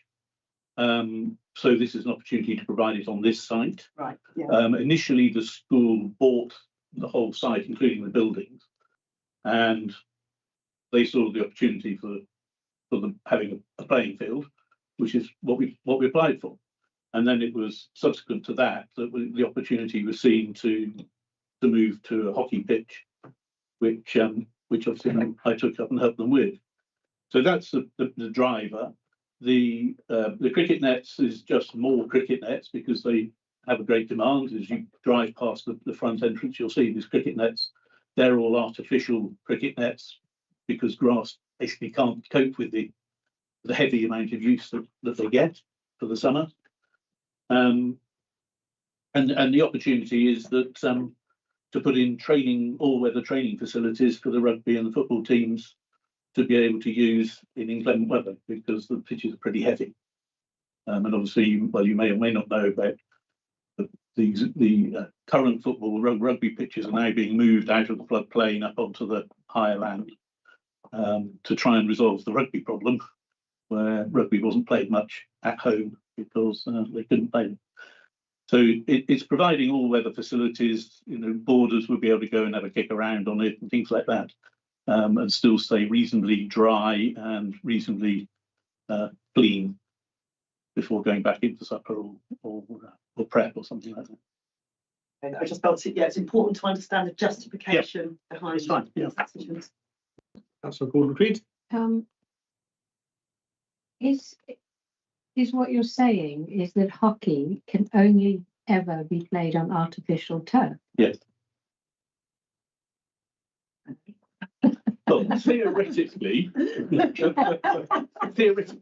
can be played on natural grass, but it isn't and hasn't been for 20 years or more. Right. Um, And not on hybrid turf, which is a little more No. environmentally friendly. No. No, because that's grass ultimately. Hybrid is just a plastic infill into a sand-based infill. It's bumpy, and that's the reason why it moved onto artificial surfaces, because pitches were just not good enough on grass to play on.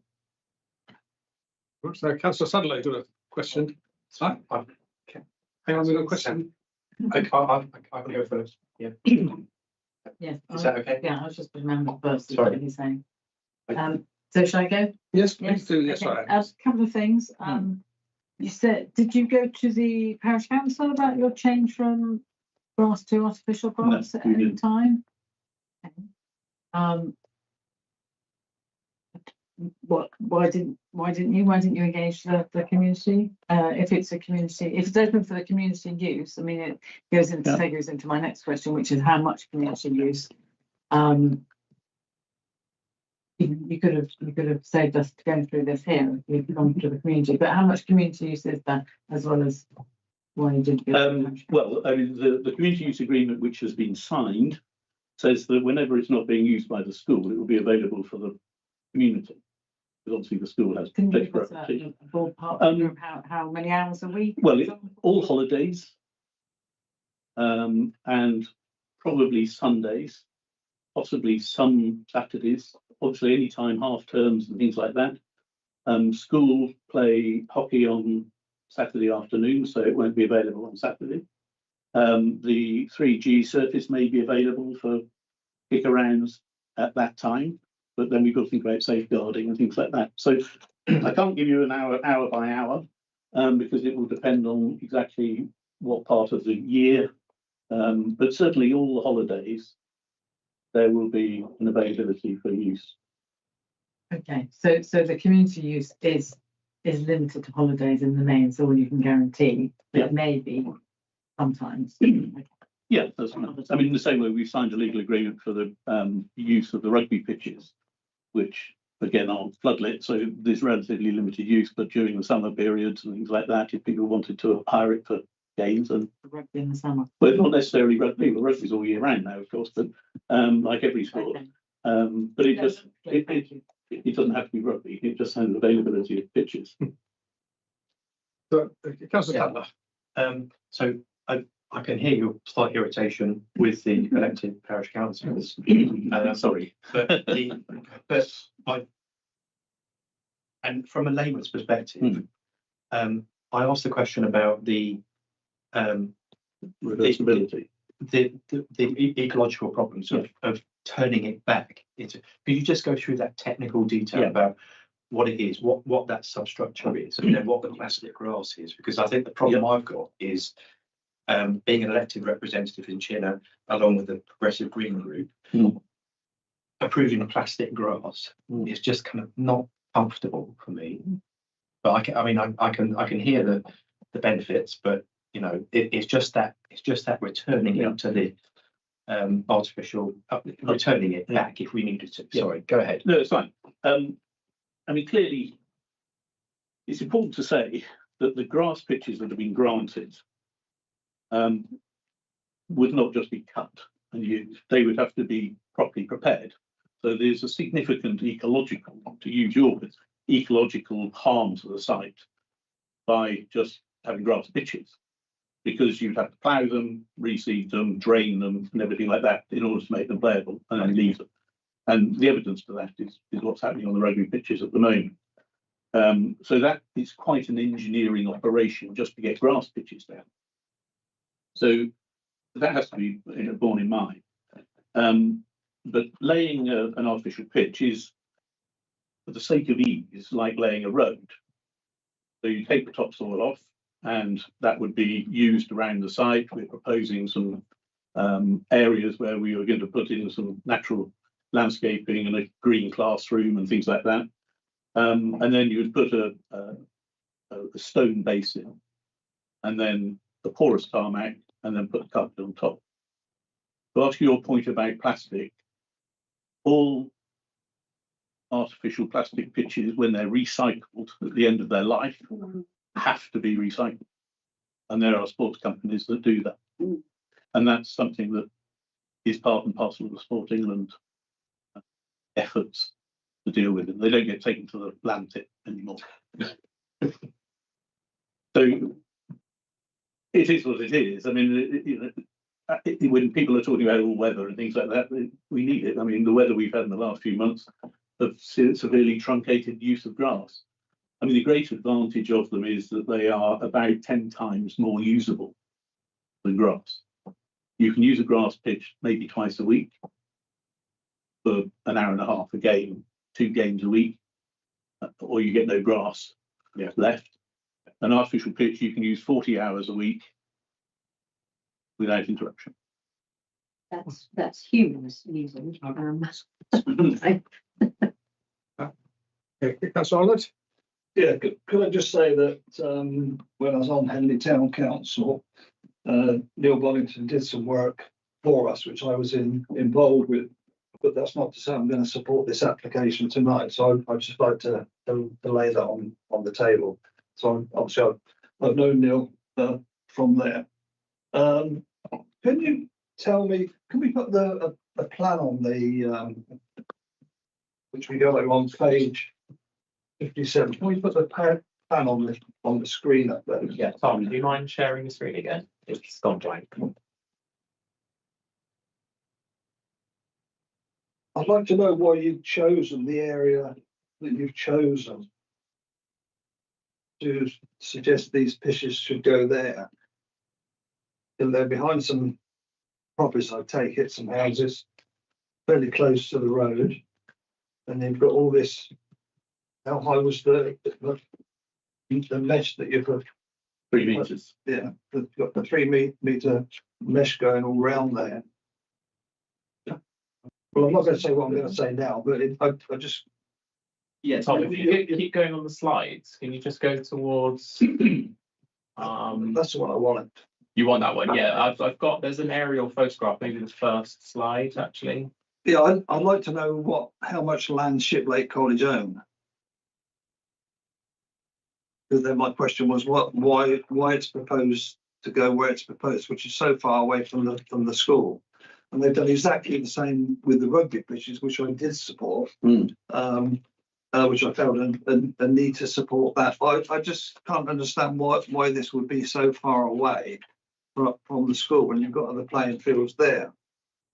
The most significant problem is if we put it closer, we would lose not only that pitch for the duration, but we would not have the grass pitches that would otherwise go in place of the artificial pitches for at least a year anyway, because it takes a year to prepare and to allow the root zone to grow.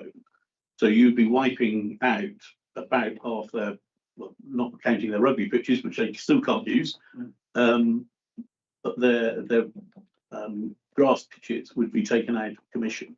Yeah, but in 50 years' time, a year was nothing.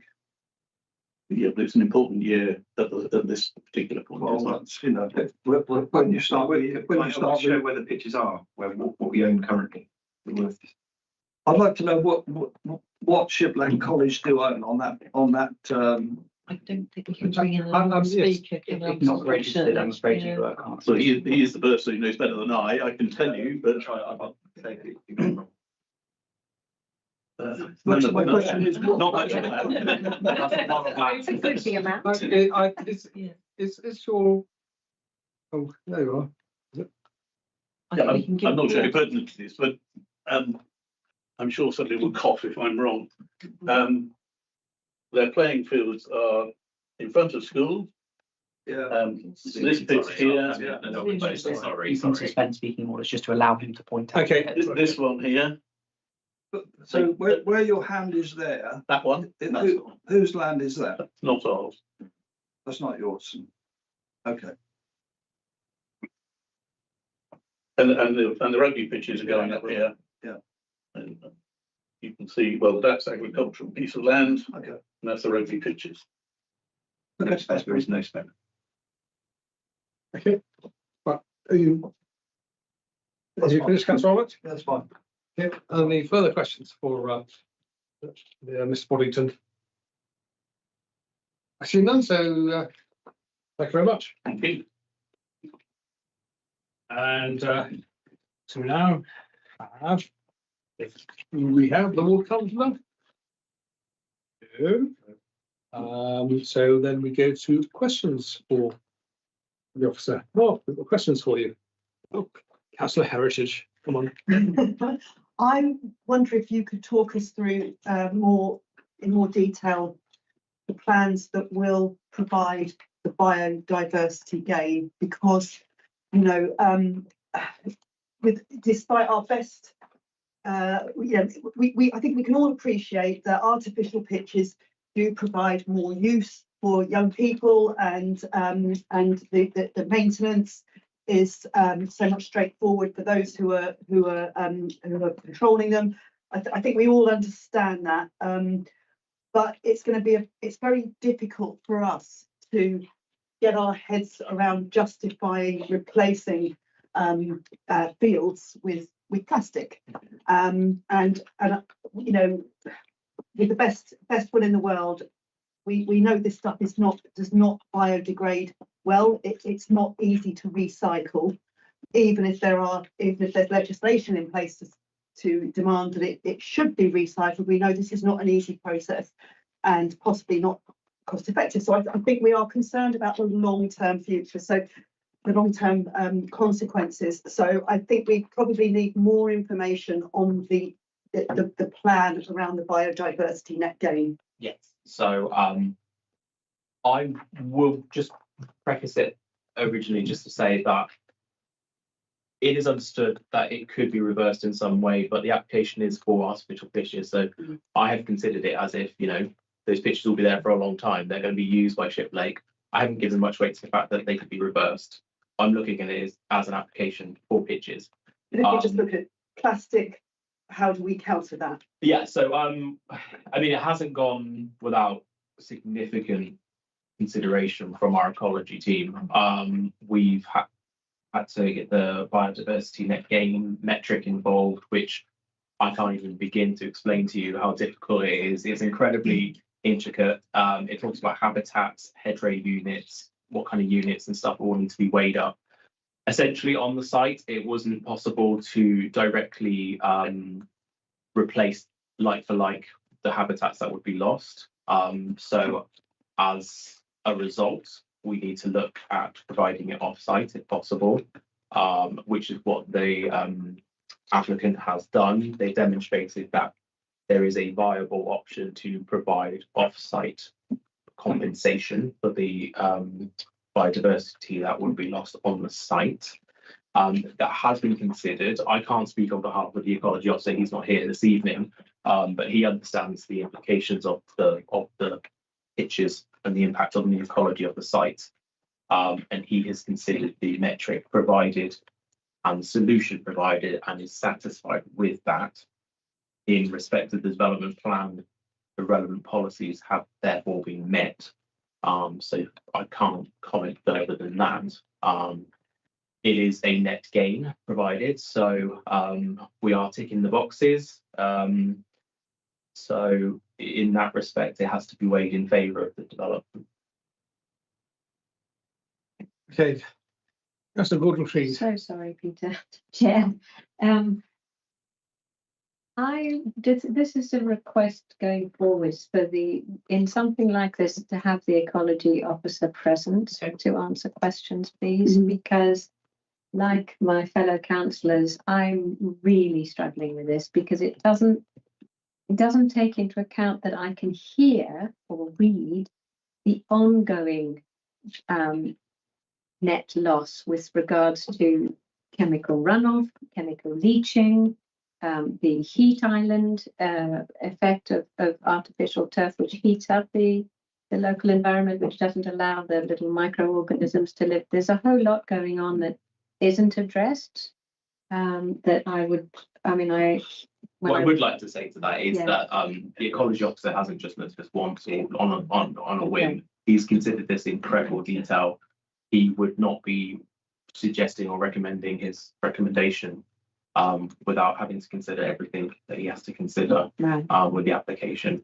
We've had to go through numerous revisions with the applicant and agent with the biodiversity aspects to the point now where we've got a satisfactory sort of result. So I appreciate he could be here to deliver it, but he would have to speak in layman's terms, because to go into the detail of everything is quite confusing. It's quite difficult to grasp. Certainly the metric and the measurements and how it's all weighed. So I mean, his comments haven't been made off the cuff. He's considered them in great detail. Okay. Councillor Sadler, another question? Yes, I do.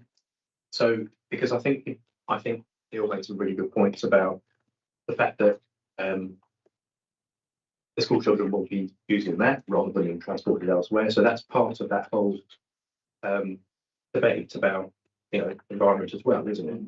So I get it, and I think in terms of the specification that he put together for the layers and what you have to do to get there, which then makes it more usable, great. But then there was this plastic carpet on top, which now because that's what he described it as, a plastic carpet, which to me, that's where you get the microfibers of plastic coming off it. Yeah.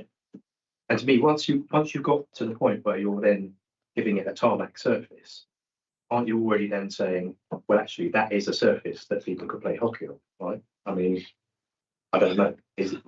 I think something to be quite careful about is re-specifying how the world plays hockey. Okay, yeah. I mean, I'm just trying to get it was news to me, Peter, that you've only played it on festival. News to me, indeed, as well. But it's just, but I think there's just, I just really need to understand that, right? Because I'm being asked to support something that I know that the Greens don't want us to support, and it's quite difficult. Well, all I can say is that everything is being considered. An application is basically considered on the balance of all aspects that you have to consider.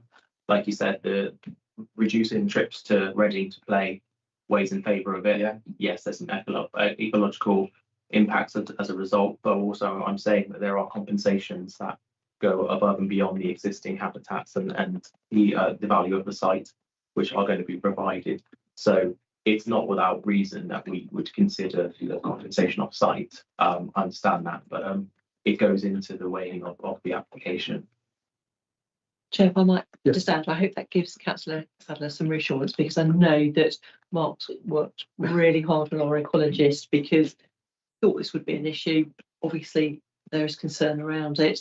And as Mark says, it's not something that has had a light touch to it. It's been gone into considerable detail. I mean, the application's been in the system for 2 years. I think we've been considering this in significant detail, and we've been working with them quite proactively to have a resolution.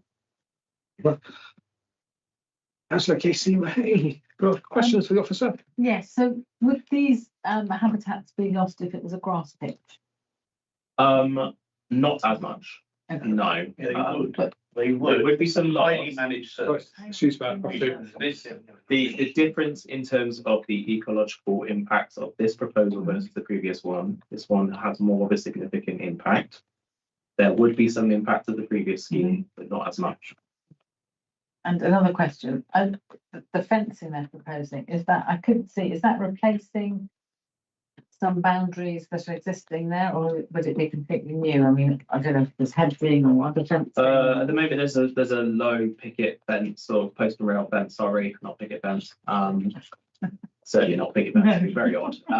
So it'd be new and installed on the site. Let me just double check the plans for you. No, it won't replace the boundary. It'll be within the site. So the post and rail will be there, and then within the site, a couple of meters in, the pitches will be there. So.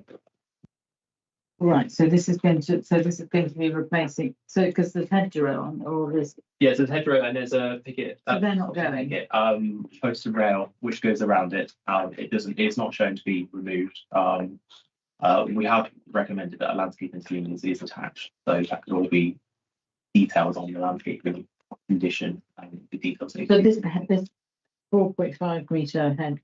Yeah, so that would be going along the sides of the pitch itself. The pitches itself. Yeah. So this particular one and this particular one separately. So there's still gaps you can see either side all the way around. Okay. And none of this. The post this is going to change. This is going to be the same. It's not going to be changed. No. Thank you. Okay, I think that concludes questions for you, Mark. Yeah. Pleased to know. You were grilling there, but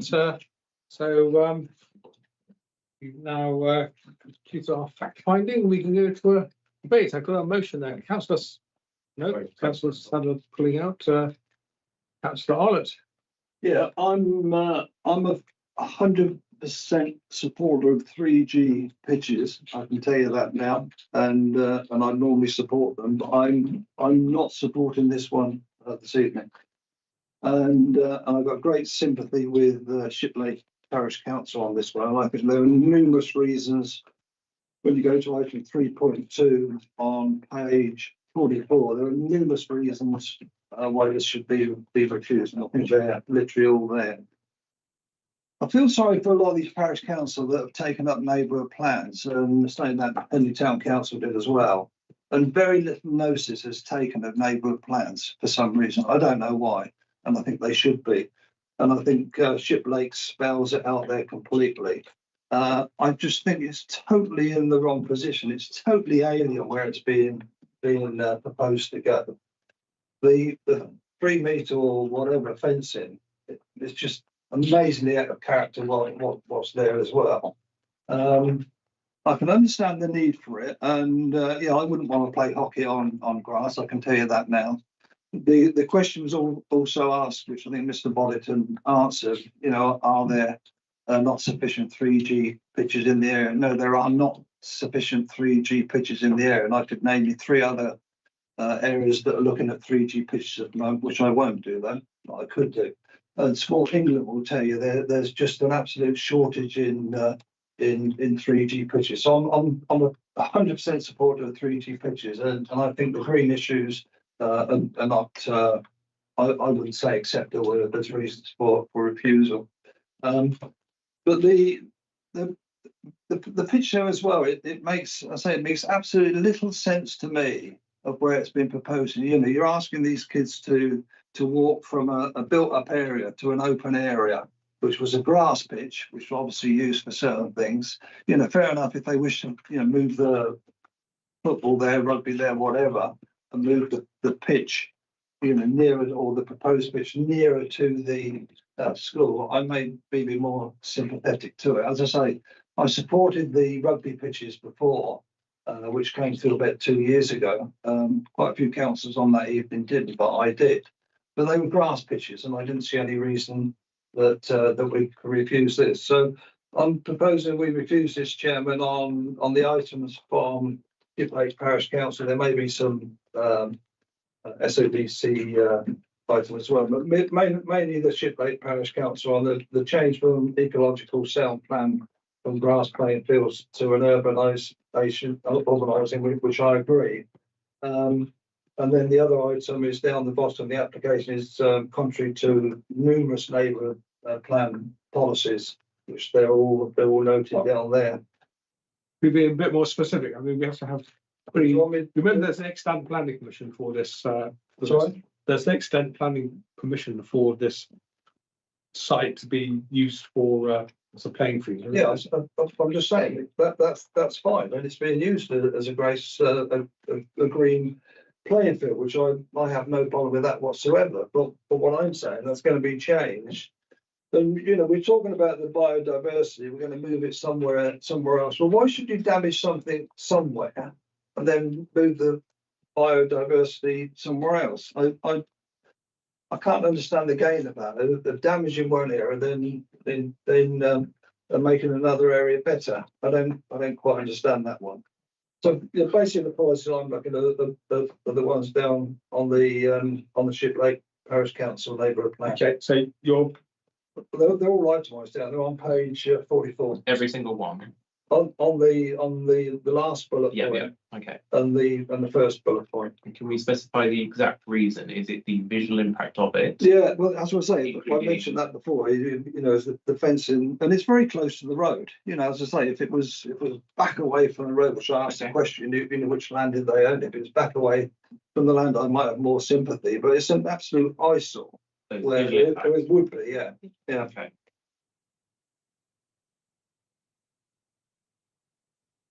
Have you got that, Mark? I managed to. Chair, should we see if Councillor Arlott gets a seconder for his vote? Yes, and then okay, perhaps well, we can comment okay. generally on the proposal. Is there a seconder for the proposal to refuse this application? I think I'm going to second this. It's very difficult to, I know it's got extant permission for the grass, and I think that what was concerning me was the difference in the damage. And I know that when you put a grass pitch in, you do substantially change the land. And you could use, for example, pesticides, herbicides and things like that to keep it grass. There is damage to the land, but I am concerned that there is more damage to artificial grass. I think, I just had a quick look on Google, and internationalhockey.net says that hockey can be played on grass. It may not be preferable. 3G pitches may be preferable in terms of the longer season. However, it's visually intrusive, and I agree with Ken that you need to be thinking in terms of supporting neighbourhood plans much more. It's very clear that they're talking about biodiversity again is important to them. Landscaping and blooming environment is very important to them. And it's an important gap between two villages. So I think we should be supporting all neighbourhood plans. Okay, congratulations. With a proposer and a seconder. We'll go to the debate. Then wishes to speak.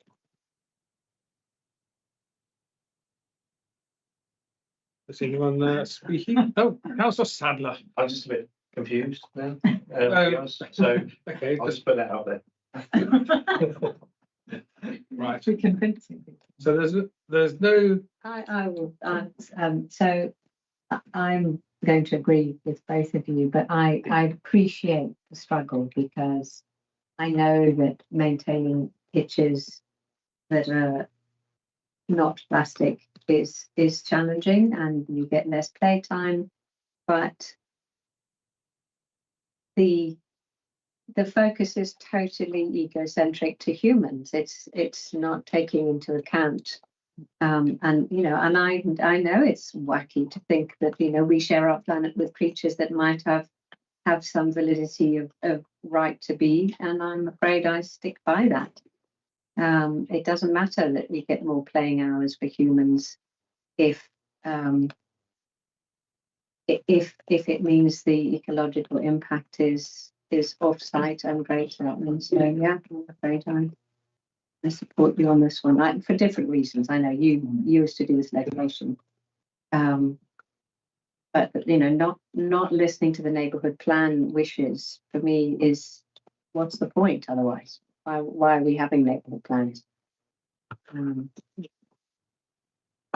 I offer some advice? Yes. That's okay. So I'm looking at the objections raised by Shiplake Parish Council, and there is a general one that's been echoed by the councillors who've spoken against this development about the impact upon the character and appearance of the area, and that's a judgment. When it comes to biodiversity, I feel strongly that our ecologist has worked with the applicant for a long time to get a policy compliant scheme.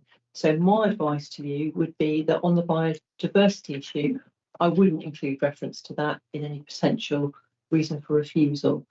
When it comes to the neighbourhood plans, you'll know that planning is about considering the information carefully and making an assessment and a judgment. In my opinion, Mark has had regard to the content of neighbourhood plan policies. He's just come down on a different side of the argument in several areas. On one of those areas, there's a reference to the impact upon potentially on dark skies. We've heard from the applicant, there's no intention to have lighting on this proposal. So my advice would be to not include a reference to the impact of lighting, because that's not part of this proposal. So I'm trying to sort of steer you towards those parts of the objections that I think would potentially carry greater weight. The visual impact, the impact upon the character and appearance of the area, I understand. But I hope you'll have regard to my comments about biodiversity and lighting. Thank you, Chair. Yes, yes, I would add, I mean, of course, that the existing site is a sort of as a grass playing field, and I don't think there's much biodiversity on a grass playing field compared to what's being offered in terms of the offset land with the woodland that's shown on these plans as being adjacent, which will actually provide some real biodiversity value, and I'm very pleased to see that is, and I'm aware of my Shiplake College, and it does have quite a sort of green area down to the river, and there's quite a lot of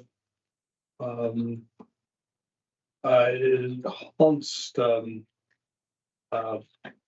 biodiversity value on across the whole site. Obviously, the places where there isn't biodiversity, where it's necessarily as a school environment, but others do, and I think compared to other places where developments go on, does offer biodiversity added value, and obviously our officers have established that. Yes. Is it permitted to ask the planning officers at this point if you're not advising us not to rely on the biodiversity thing for the reasons you've explained? I mean, there is this visual impact that is really not. I mean, this is a problem. Is there a way around this by which we actually deal with that in terms of conditions? In what respect? So the visual impact. Visual impact. Yes, Well, I mean, there's a condition put on for landscaping. It was it's the fence. details to be agreed later. I assume that the fencing is required to meet regulations so I don't think we can touch the height of the fencing, in my opinion. Neither is it before us to tinker with that or change that. So conditions wise, like I said, we restrict external lighting, which should negate any concerns about dark skies. We'd also have landscaping, which could help soften the development further. I'm not going to say we're going to plant 5-meter hedges all around the site and to hide the thing, but it would be there to help negate it. Like I said in my my speech, there will be some filtered views of the site. And I don't assume that you won't be able to see it. You will be able to see it. It's just weighed up in the balance of my consideration. May I ask you something, Mark? sorry, is this a question? The question Yeah. for the officer? Are we? So the parish wanted a change of. We are in debate. We're in debate. You can't ask questions of the officer at this Okay. point, I'm afraid. Do you think I might preempt what you were saying there about the access, and the red line doesn't actually cover any access to the highway, so we can't reasonably condition no access via Mill Lane, but we could perhaps put an informative to basically suggest that no vehicular access off Mill Lane. But it won't be as it's not as strong as a condition, but it'd be informative to basically anyone looks at a decision, they'll read and know that the council basically said, we don't support you doing that. I don't know if that was what you were going to ask, but might want to start. Okay, but let's continue with the debate. We've had a proposer and a seconder, and we've had some comments. Are there any further debate? Case, in which case I see none. So the case will back to us. Yeah, just picking up on the last point from the plan officer. So obviously I can sum up because they've been mentioned. It mentions the impact on the character and appearance of the area. Well, if you've got a green field there, and you then put a 3.5 metre fence all the way around there, probably a wire, plastic fence, whatever. Well, surely that changes the appearance. If on about putting a 3G pitch there, that obviously changes the appearance as well. So you have to consider there has to be an impact on ecology because you've got a grass field there at the moment. So if you're going to go and put in a 3G pitch and 3 metre fence in again, that has to be considered as well. And the impact again, there has to be an impact because at the moment there's nothing there. It's a green field, which they're playing hockey on or whatever sport. But I just feel it's just in the wrong place. It shouldn't be there. It should be, if it's going to go anywhere, it should be a lot closer to the buildings that are already on the site there. I think I just think. Okay, well, your point is it says the character of the area. So yeah, it does nothing for the area, and then to listen maybe at a later point, an application may come in for floodlights. I don't really need to. You're summing up because it's not there. I just think that the damage there to the ecology is immense for what it is. Okay, that's your summing up. Thank you. Okay. No, I'm just starting. No, come on, we've got rambled through the whole lot again. Okay, well, in that case, I'm going to say Chair, I think just important that I try and sum up before we go to the vote, if that's okay. So we have on the table a proposal for refusal based on the impacts on the character and appearance of the area, having regard to its sensitive location effectively between two settlement areas, and it's the impact of the pitch and associated fencing, it's that essentially that is the reason for refusal that's being tabled. That's very well done. Yes, thank you, Paula. Exactly so. So in that case, we'll go to a vote on that motion as it's summed up. So all those in favour of the motion to refuse this application based on the visual impact and as Paula stated, I know, and all those in favour of the motion to refuse? It's 3, Chair. All those against the motion to refuse? 3, Chair. So you have a casting vote on this. That's right. Have you voted? I haven't. No. You're not voting? I can't make my mind up. Okay. Does that mean you're not voting? Abstaining. You're abstaining. Okay. I have a casting vote, and I will vote to against the motion. So the motion is lost. So forwards. So we need a new motion to be now tabled. I will propose a motion then to approve the application. Have a seconder? Mr. Sadler? I don't think you need to, unless you wish to say anything. Well, yeah, it's very on the edge. This. Well, we can. Okay, no, I will say something because I feel that it is important, and I think the traffic. Because I think I have every sympathy for what you said, Ken. I do, and I think you were supported by people who were coming from it from a very different angle. So actually, and the biodiversity thing kind of got knocked down a little bit by Paula. So I think, you know, that my concern really was about the biodiversity, and I got a little bit more swayed by the voices over there about the fact that they've kind of looked into it very carefully and very diligently. Okay. Yeah. Thank you very much, Councillor Settler. Yes, we've had a proposal on us, and I'll just sum up. I think the application, you know, as Mark said, they've taken 2 years over this one on the biodiversity and other issues, and there are, although there's not much biodiversity on a sort of on an artificial pitch there, nor is there much biodiversity on a natural grass pitch. Really, it's and you know what we are, such as we are losing here, is going to be provided for by the other off-site, if you like, off-site but on-site, because within the Shipley College site, gains are going to be made. So in that case, we'll go to a vote again, and all those in favour of the motion. I wish to speak. What motion's been put forward? This is the motion to approve the application. Go to a debate. Yeah, in terms of debates, I think this has been the toughest one all evening, and I don't expect any of us to feel hugely comfortable about it. My feeling, I know the pros and cons of 3G of artificial pitches.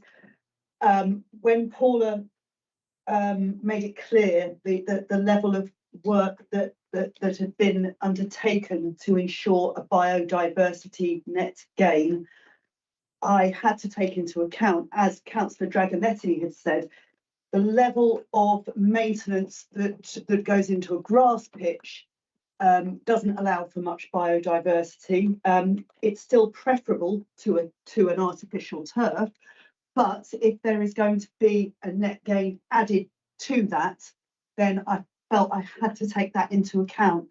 It was the biodiversity that was the issue for me throughout this debate. And I feel if that's being countered, I don't personally have anywhere to go with it. So that's where I would begin the debate, if you like.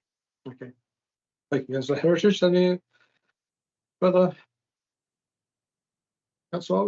Well, I'll just respond to that, because I honestly don't understand it, because basically what we're saying then is that we're prepared to damage a grass area and place it with a 3-metre fence and all-weather pitch, and move the damage somewhere else and leave the damage behind. I don't come to understand that. I'm sorry, unless I'm missing the point somewhere. Yes, I think I'm sorry to say it, Councillor, I think you probably are. Councillor Casey Rahay. For a debate. Yes, I mean, I think nobody's really considering this, what the Parish Council and the neighbourhood plan are saying, and what the previous motion was, but it was about the policy SC14, landscaping and greening of the environment, and accepting that there's an intrusion into that important green area, and respecting the character of the area that the Parish Council have put forward. And you know, I think the fact that the college hasn't, you know, goes to have discussed it with the Parish Council shows that it's, you know, they're not really considering this neighbourhood plan with the respect and the weight that it should have been. So I can't respond. To that point, I would say that I'm accepting the biodiversity question now, but to the point of placement and community use, I'm thinking, how is this going to actually, you know, are the community really going to walk all that way across and use those pitches? You know, is it really going to be part of, you know, yeah, just question, yeah. That's part of it. Yeah, they do. Okay. Okay, the other points for the debate? No, I see none, all those. So I'll just sum up by saying that we have debated this extensively, both on Councillor Orlett's proposal and on the second one to approve. And we have established, I think, that the biodiversity issue has been addressed by officers and by the applicant through the pressure of the officers. And I think that we don't have as there is extant consent for this location for a playing field, and I don't think we have a hugely strong grounds for not approving it. So go to the vote again. All those in favour of the motion to approve this application, please raise.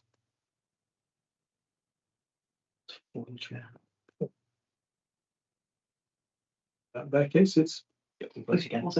sorry. Okay, we need to vote against as well. Do the vote against. Oh, to the vote again. No, No, the vote against. Against, okay. Hands Oh, vote. hands against and opposing. Sorry. Thank you. Okay, sorry. That passes. Well, there we are. Sorry, a little bit lost. I don't know why I was having to go casting vote. So to be clear, that's 4-3 with the motion to approve carried. Yes. Permission is granted subject to the conditions in Yeah. the report. Thank you very much. Good. Well, Sorry, Carrie. there we are. This is not the end of the meeting because we have in addition to your papers that on page 67 about the appeals information. Chair, would you like me to say a few words? Yes, go on. Yes, Yes. please. So for the first one, we're bringing before you some information on our appeals performance. This will now become a regular item, really just for noting. But there's good news in terms of our performance in relation to the way that government assess us. On page 67, for those of you who've got a paper copy, you'll see how we're doing in relation to the way that government measure us. I always find this really confusing because there's a threshold of 10% and we aim to be on as low as possible. 10% is the danger zone. We're running at the quality measure at just 2% on majors and even lower on that on non-majors at 0.8%. So those are good figures and represents a strong appeals performance. In the table on that page, below the government criteria, we provide you information on appeals that have been lodged in March. So you can see that we've got 4 that have come in. And then below that, on page 69, we've detailed this appeal decisions that we've received. What might be of particular interest are 2 committee decisions that feature, firstly in respect of Grove Farm Pishill, and secondly in respect of West Hagbourne, the Horse and Harrow site that I know you're very familiar with. Not really intending to debate those decisions, it's just for noting. But obviously one of those committee decisions was supported, the other one was overturned, as you're aware. So thank you for giving me the opportunity to bring that before you, and that will become a regular feature, but for noting and allow you to ask questions in the future if you wish to have that specific opinion. So we're still waiting for the decision on those flags in Tame. Yes, that hasn't been received yet. So that was a committee overturn, obviously, a little while ago, and no, In the works. I think it's in the works. As in going to Application. it's been submitted. So Yeah. yes. So I think it was probably lodged in February to answer your question, Peter. But yeah, that is being processed. Never know within it take 1, 6 months. Oh, Like, wow. you have no idea. There are fewer flags, hold though, my I breath. can say that. Okay, well, thank you very much for all of that. So we look forward to hearing that again. Yeah. Every meeting. So with that, we will close the meeting. Bertie, please can we end the broadcast?